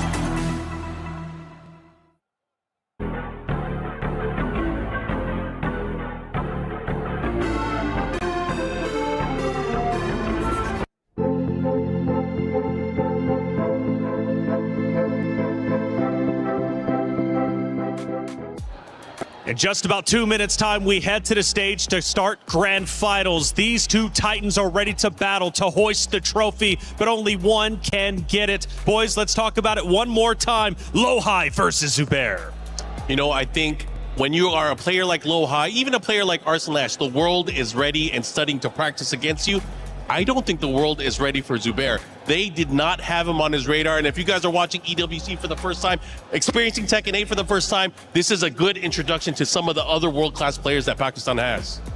It's definitely producing some incredible players. Numan and Zubair making it through as the top two from the LCQ shows the strength and depth of support there. Shout out to AG, by the way. What a great signing, putting them at the top of the club championships now with his finish. Ball noters in that talent acquisition department. I think Zubair's going to go all the way, honestly. The fans and bringing it close to your chest and claiming it as your own. Oh my goodness, this is such a big moment. Again, we go back to the ULSAN story. This championship, right, hasn't been open for the past 2 years because ULSAN has locked it in back to back. This time around, it's wide open, and it's either going to be Zubair, a phenomenal story, AGAL backing him up, right, coming out of the LCQ, now going for the trophy, going for $250,000. What a story! That's the story competitors dream of. But on the other hand, LowHigh was on that stage just last year, but got second place. He was defeated. He just narrowly missed out on the trophy. There was a lot of questions. Would he be able to get back into the grand finals? Yet somehow, some way, through grit and determination, he was able to find it. And now that he faces off against Zubair, it's LowHigh again, who's going for the revenge. He's going for what he narrowly lost. But for Zubair, he's had nothing to lose this entire time and everything to gain. And now he's got so much to gain. In fact, $1 million prize pool, $250 for first. Of course, the TWT entry. Who's gonna lift the trophy? There's two great competitors, but only one can get it. Let's head to the stage to start our grand finals.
The final battle is about to begin.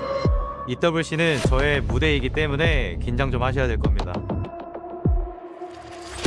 5 seconds! A 4-3, just do it. Oh my god! Attacks punished, combos hit, keys crushed. here. Scrap it. Chance here. Oh, he got it. You gotta believe. Oh, the big launcher. Osama Bazi drops the combo. He drops it. Doesn't break the throw. Two players still dream of becoming the Esports World Cup champion. 그랜드 파이널까지 올 때 이제 굉장히 쉽지 않고 먼저 지고 시작하는 경기도 많았지만 잘 집중해서 여기까지 오게 됐습니다. LowHigh मैं तुम्हें हराऊंगा तो ये trophy अपने नाम करूंगा. Make some noise one more time. It's time for the Tekken 8 Grand Final. Ladies and gentlemen, we started out with the 32 best players on planet Earth, and now we are down to 2. Are you ready for Grand Finals? It's time to make history. It is time to make history indeed, Rob, as everyone's hype. Are you ready for Grand Finals? Love to see it. The energy has been absolutely incredible today, Rob. And you know what? What else than an absolutely legendary Grand Finals we have to close the day? I cannot believe that it is already here, but Paris, France, and for everyone watching from home, there's no time like showtime!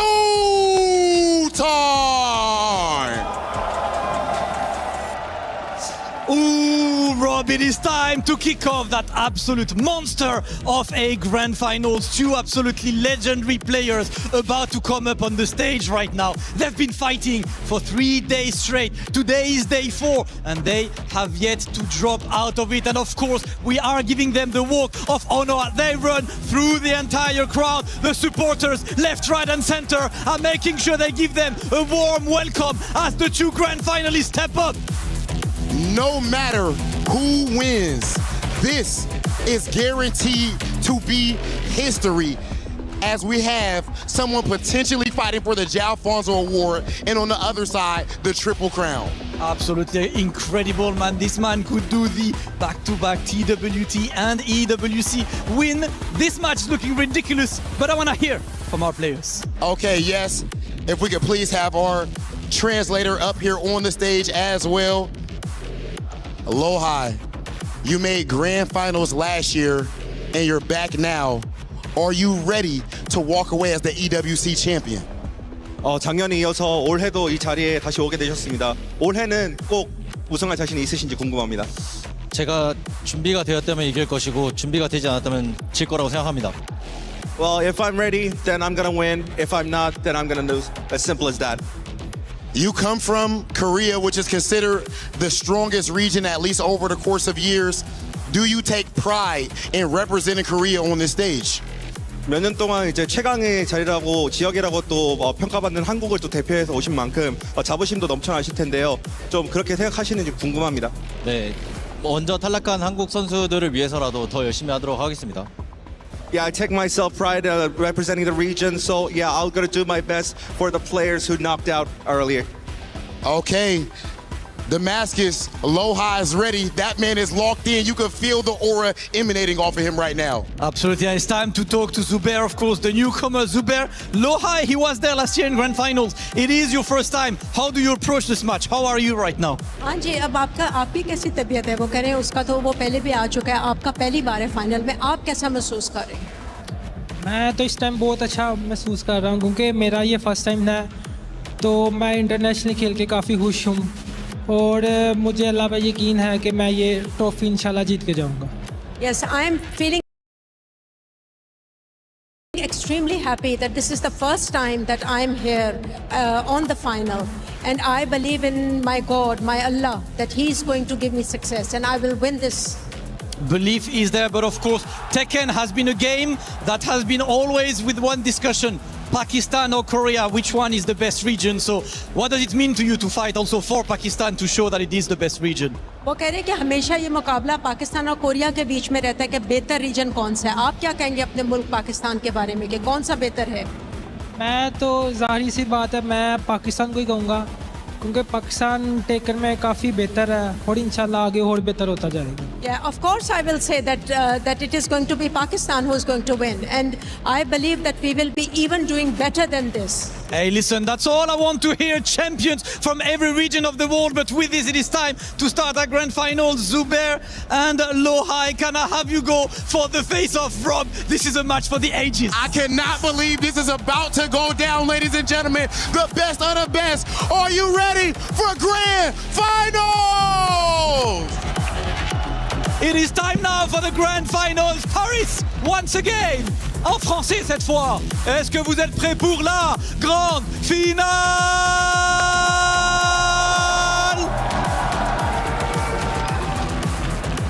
EWC 2026 Tekken 8 Grand Finals, and buckle up, Tasty Steve, Majin Obama. This is gonna be a wild one. You already know what time it is. Grand Finals. We get a new EWC champion.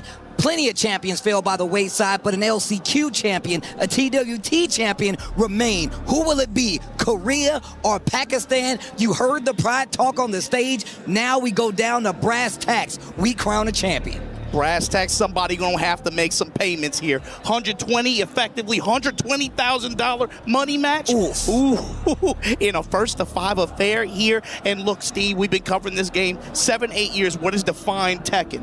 The Pakistan versus Korea rivalry, the evolution of national rivalries, and this matchup is the avatar that will represent it this time. It ain't who a lot of people would have had picked a week ago. If you didn't know Zubair's name a week ago, if you weren't locked in like that, you know his name now. LowHigh, legend in his own right, Evo champion, you touched on it, Tekken World Tour champion, got second place last year, so close. But baby, when you make it back here a second time, you know this win means the world to him. Zubair, though, fighting like a bat out of hell, like they come from the demon realm. The new face here representing the elite level Pakistani Tekken gameplay. And you gonna go through the LCQ, you gonna make this run through ULSAN, through Al, through the John, through Arslan Ash 2 times, through Riot. Took a loss to KSK, but that's the thing, Steve. It's about the folks that don't break. You can bend a little. First to 5 affair, first to 3. You can bend, but don't break. Hey, that's what I like to hear. You see it right there. Best of 9. LowHigh took out Osama Abbasi, Sin, Rest. ULSAN, our champion, gone by the wayside, and his countrymen destroyed. And guess what? He lost to Rife in his first game on the stage and still fought his way all the way back to fight for the championship. That should tell you all you need to know. LowHigh is definitely what I would call one of the best players in the world and definitely one of the shining stars of Korea. You know he wears his heart on his sleeve when it comes to representing his country. He's got an opportunity to do it big time with this championship. We get into it. LowHigh, Zubair, Pakistan versus Korea. The story continues. Best of 9. Let's get into it. On the same, I'm trying to hear that saxophone. 1-3, and we running the full crouch mix immediately. But that's the problem, Steve. For Zubair with this Dragon off, he's going to want to get into the advantage, chase down Brian and lock him down with speed, playing around the 1-2-1, that salvo combination, back 4. But LowHigh has those threatening counter hit launching options at close range. Compact play is going to carry risk. Oh, the Agent Smith to get the first round. Wake up, Mr. Anderson. You're not dreaming anymore. He's round beginning to #1. believe, Steve. Look at this poking game. Completely on display. Zubair kept himself alive versus Arslan Ash with that exact same poking game and the sidestep launches we see right here. Man, get up on this wall, though. Turn the heat up. No AC. Pigeon roll. We gonna hit him mid. Ignition switch and throw in those shoulders. That quick while standing attack. Be able to use it not only to engage, but then also get your dash mix after. And it's a great punish, especially when you block some of those more damaging lows. Not sure what that was, but it put him in the air. Zubair said just stay there. Gets around right back. 1-1, game 1. And Zubair's compact play is so beautiful. It's so clean. It's a huge reason for why he's been able to make it this far, in addition to that punishment like that. But the other thing, he's not afraid to go deep into the move list, but sparingly, and when it matters most. And look at this offense already from LowHigh. That's the thing about LowHigh. He loves to get up and fight close. Likes to make sure when he gets the hit, he's able to confirm, get big damage off of it. Rising 1+2. LowHigh's back to the wall, though. What are you going to do? Cannonball straight. No rage on the side of Zubair. LowHigh known for those clutch rage arts. We've seen it in the most dire of times, but there's only 20 seconds left. We won't even get there. Zubair taking the first lead of this set. Playing around jabs, down forward one, sidestep, and trying to look for launches or that uppercut like that. He's going to be able to get the wall as his reward here. He's going to have to take notice on how LowHigh wants to defend at close range, try to seal the step as much as possible with, or just press with 1-2-1, take your salvo, take your wall. I like that. Caught him trying to sidestep on the wall with the mid, and he made him pay for it. Salvo gaming, Steve. Give me the dash behind it too, jab touches, and then play around this back too, this while standing 4 to finish the round. And you saw the sidestep to throw him off axis first, and then he went for the while standing 4. We saw that a lot represented in that Arslan Ash set, and we're seeing it again here. What is LowHigh gonna do to stop this momentum? We've seen the adjustment that Zubair has put on the table. That long set versus Arslan Ash, how many people do we know have beaten Arslan Ash? I feel like we could still count them on one hand. Especially in long set, he got up here and said, oh, it's 1st to 5, y'all messed up. This is where I'm at home. And then you play the set out like that, and Zubair, again, bending but not breaking. It was 4-2. We're like, oh man, it's about to hit the desk. Let's get ready. All of a sudden,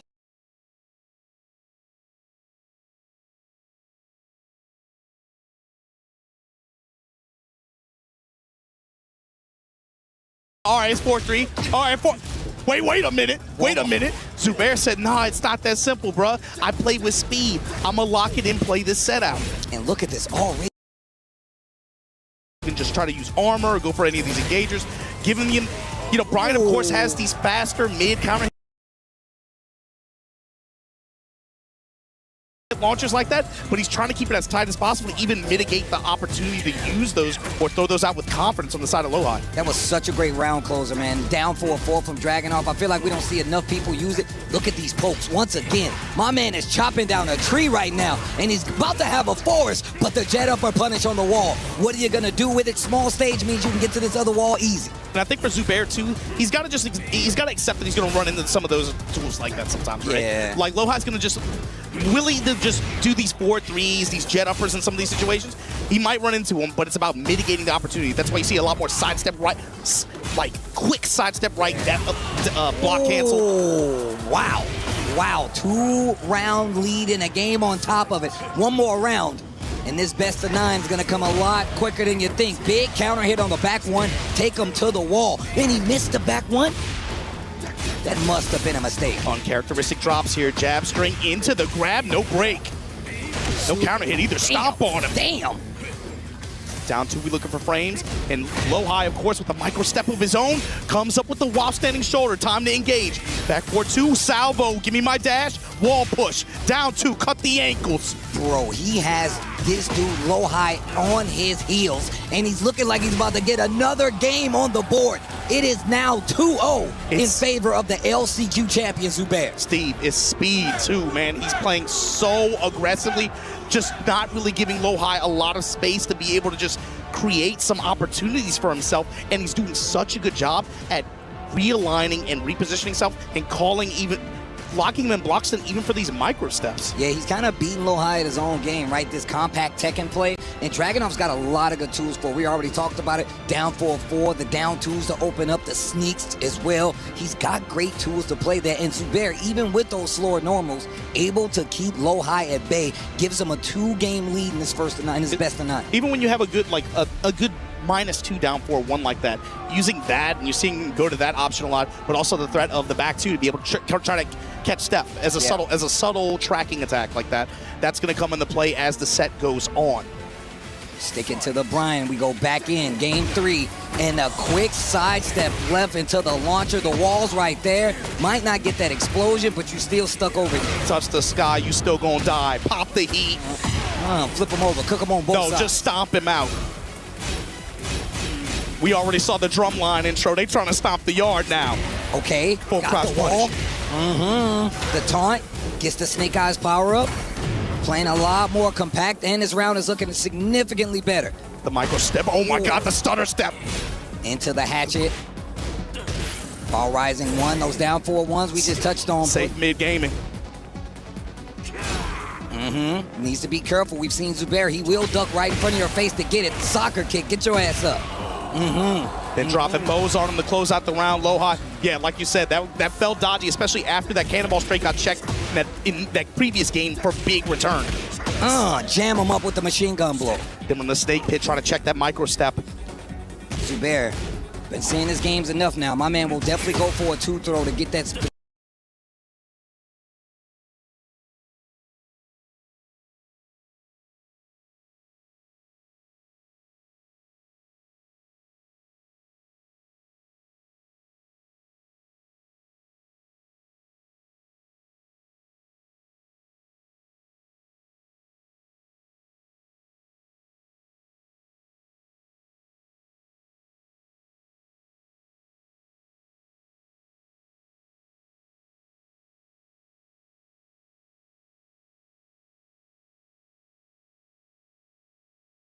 Position switch, and it's because his wall pressure is ridiculous. It's deadly even. Gets away from the wall, but it costs him about 30% of his life bar. LowHigh on the ropes. Little counter hit, interrupt. Snake pit to seal the step here. Salvo, give me the dash, get off the wall.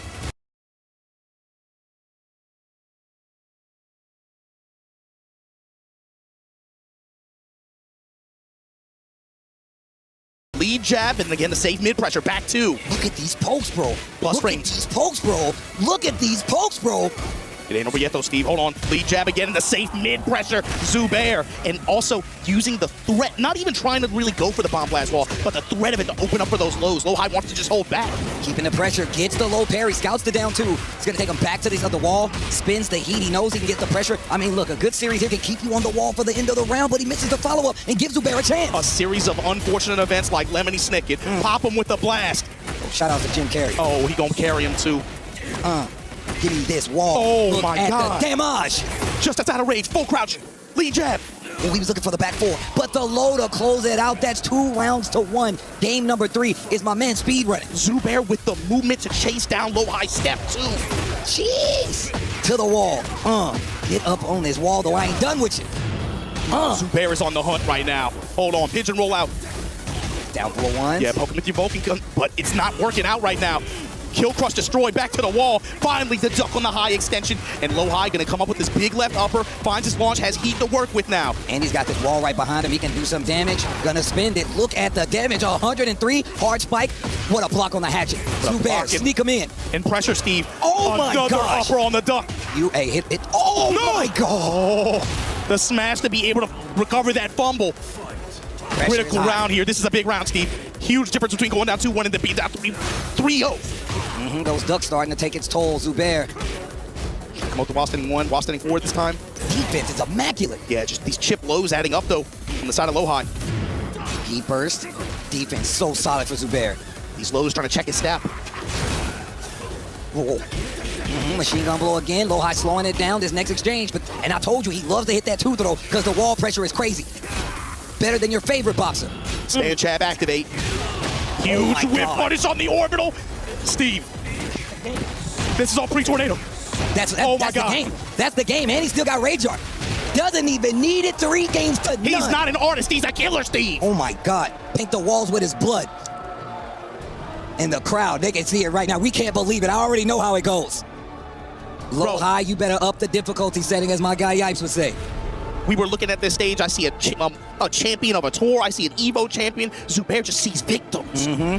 And it's a trail of bodies. Look, we didn't even count the LCQ bodies. We counted the big name bodies. Looking like a morgue. M. Zubair, the morgue. They all housed here. Nice punish. He's a boxer now. He's going to go by Zubair, but he got to have a nickname in quotes. Body bag Zubair right now getting checked in the gut. LowHigh with these mids. Step and activate. Step not deep enough, Zubair. Okay, nice block on the heat burst. LowHigh finds the orbital this time, and that's a good tool. Zubair not afraid to go to the lows. That's probably going to be one of your better options. But the down forward ones, the jabs, you'll get floated. We've seen it work against Arslan. We've seen it work against the best. It will definitely work against you. And that'll work against you too. That salvo to engage and open things up right here. Zubair right now gonna get checked again. Mock punch to engage on the side of LowHigh. Rising upper, we punish that. Plus frames. More frame advantage. Salvo for the dash. Finally a razor. He smash and return. Spends it all. Resources, none left outside of Rage, and he just gets there. The sneak one. Ignition switch. Catches him with the stream, trying to sidestep with his back to the wall. Momentum taken right back from Zubair. He is in hot pursuit, and he has the need for speed. Zubair. Poke with that back to the while standing forward, just to get timing a little bit too, making it really difficult for LowHigh to get a read. Man, he is picking my guy apart right now. The mid-low mix right now, in conjunction with the jab strings and the salvo. Oh my God, he missed the 4-4-2. The down 4-1 again on the wall. My man is jammed up.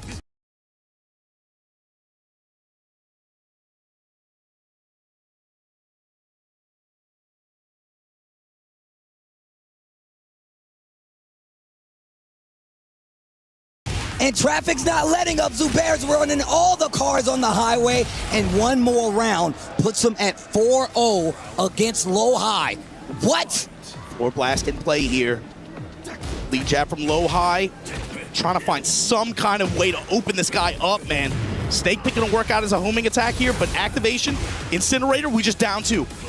Small Tekken, phone booth fights, gets it, and the activation on the stage. Get up on this wall. Now how does Zubair wake up here? Stays down a little bit? I like that. You gotta actually stay on the ground. If he knows you're Tekken, you give LowHigh another chance at life. Big damage is where on the wall where Brian lives. But this dude Zubair still cannot be stopped. The contention is crazy. My man don't give no ground. He don't back up. Big attack, good timing here. Really diverse array of mids just working out. And the clean walk around to the backside. Zubair lets it rip. Steve.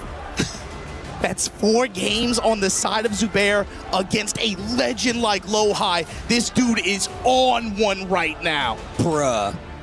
Zubair says, I'm trying to add another body to the bag. And the way it feels, man, with the quiet confidence, you have all these people watching this weekend. Who is this guy?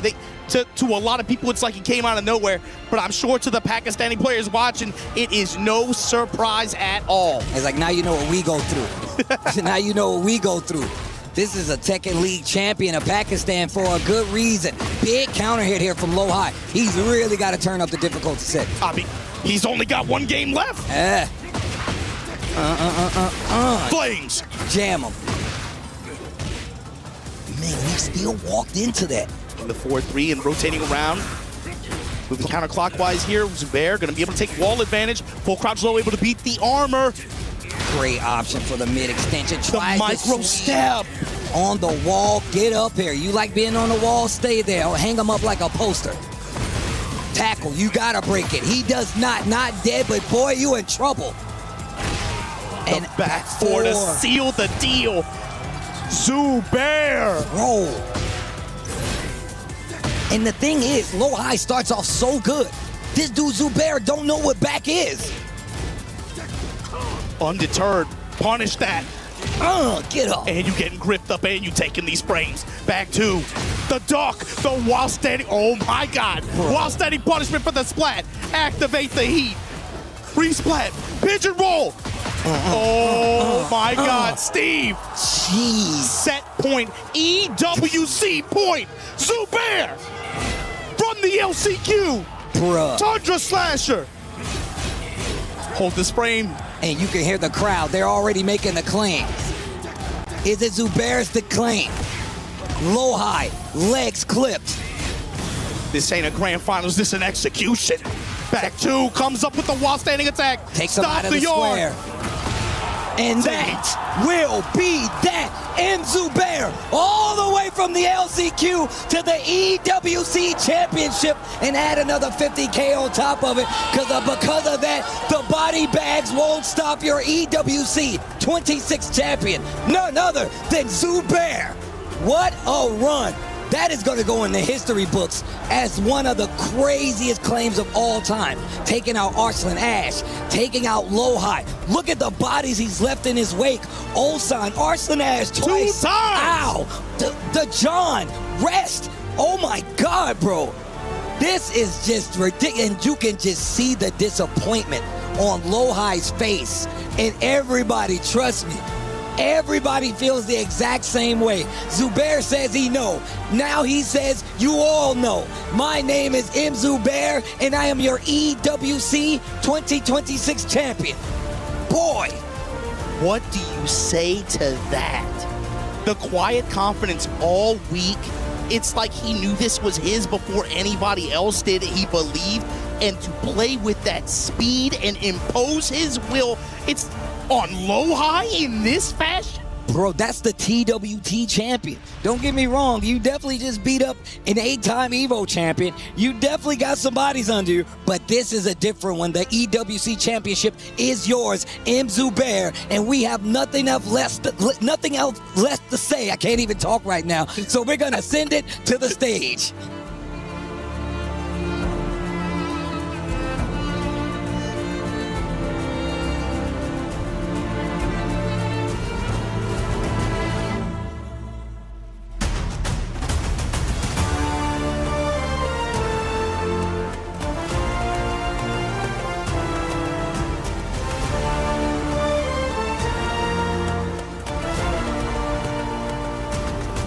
And now our final key will be handed over after a dominant victory for our champion, M. Zubair!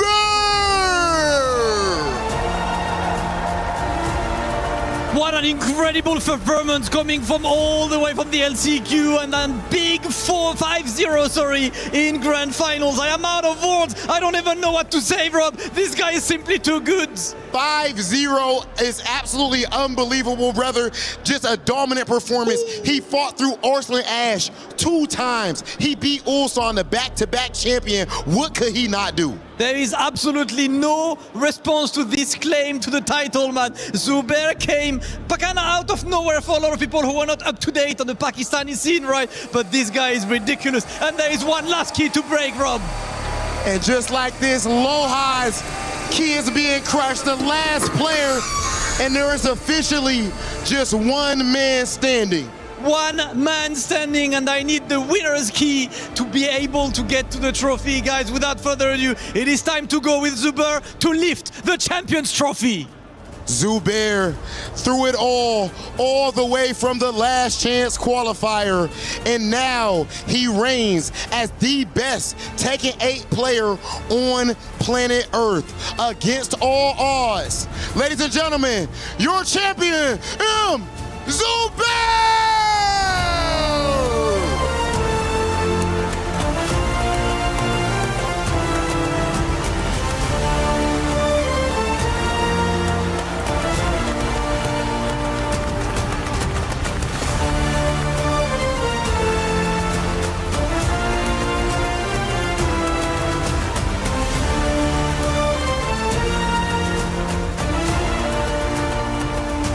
Zubair, what an incredible champion there, Rob. Listen, what an incredible champion with a well-deserved trophy.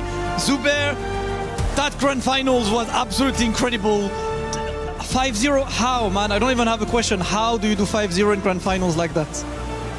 Zubair, कैसे आपने ये किया? इतना ज़बरदस्त आप खेलें, कैसे हुआ ये बताइए? क्योंकि ब्रायन की मैंने काफ़ी ज़्यादा प्रैक्टिस की थी और मुझे है भी थी कि पाकिस्तान में 2 ब्रांड खेलते हैं प्लेयर, तो इसलिए मैं कंफर्टेबल था LowHigh के आगे, तो मुझे यही लग रहा था कि मैं जीत जाऊंगा. इंशाल्लाह मैं जीत गया. Yes, I did a lot of practice in Pakistan. I worked really hard and I had full faith that I can win this, and with my dedication and my practice, I think I was able to achieve this. M. Zubair, you weren't able to travel to a lot of international events, and yet you came here and looked like the best player in the world. How did you get so strong without being able to travel? वो कह रहे हैं कि आपने कभी कोई ऐसे तो ट्रैवल वगैरह नहीं किए, लेकिन आप फिर भी एक बहुत ज़्यादा यानी मजबूत खिलाड़ी के तौर पर आपने खेले, तो ये कैसे हुआ है? क्योंकि पाकिस्तान में डोजोस काफ़ी होते थे, टूर्नामेंट काफ़ी होते थे, तो मैं उनमें हिस्सा वगैरह लिया करता था.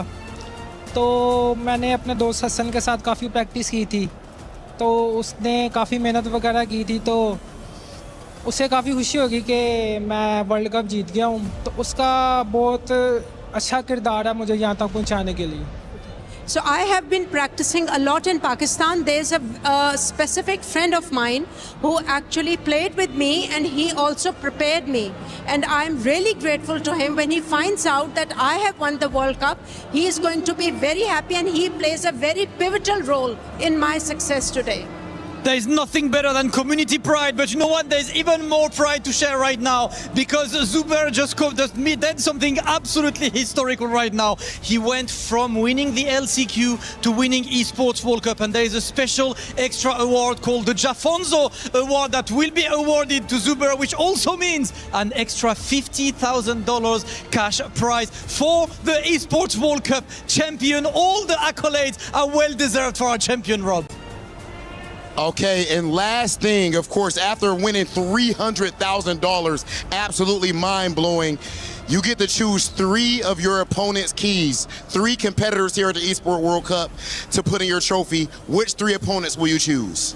वो कह रहे हैं कि आपको ये मिले ये तकरीबन ये इतना पैसा आपको मिले, आपको 3 चाबियां ना चूज करनी है, ये वाली कीज जो जिनसे आपका मुकाबला हुआ है, आपके जो अपोनेंट्स थे उनकी, आप कौन से उन तीनों के नाम कौन से होंगे?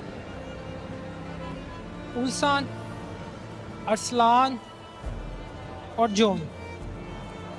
Okay, what was the last one?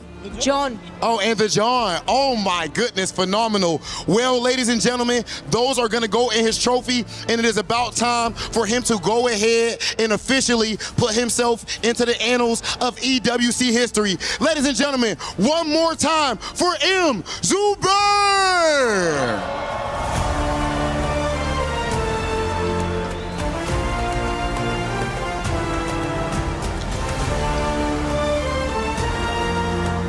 Okay, ladies and gentlemen, and let's toss to the studio before we get to our totem ceremony.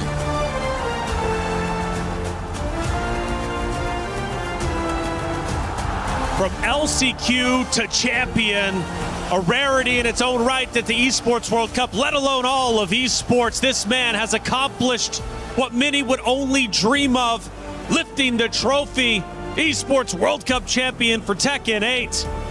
His run throughout the LCQ was phenomenal, winning and then coming here and now winning Tekken 8 main event is just sensational. MYK, this man on your screen, Zuber, he now walks to the totem to immortalize his name into EWC history. Absolutely incredible performance to M. Zuber. I mean, the first time I really noticed him was the Pakistan Tekken League and just taking that over all the big names and stuff, and then taking it at LCQ, taking the whole thing at EWC in grand finals 5-0 against the current TWT champion. Phenomenal. Phenomenal indeed. And Logan, one of the big things as well, we know fighting for the club championship trophy is one of those things. With this win, AGAL officially overtakes Falcons for first. They now lead by 550 points, and they owe it to Zuber. Yeah, whoever is in charge of talent acquisitions at All Gamers, they deserve a raise. What an unbelievable find that is, because let's be honest, a few months ago, if you were really heavily watching the Pakistan Tekken League and some of the other dojo events, you might have noticed him as a talented prospect. But boy, there's dozens of players out there in Pakistan at those dojos that are equally as deadly and can be on their day. He's just come into incredible form. He's coming off the back of winning Pakistan Tekken League Stage 4, winning Guard Breakers 2, and he's beaten incredible players to do that. He has treated the EWC, LCQ, and the Esports World Cup like it is a dojo event. He has walked through this. He opened up beating the 2-time champion ULSAN 3-1. That was his first introduction to the EW stage. He beat Arslan Ash, the greatest of all time when it comes to Tekken, not once, but twice. And he went even further than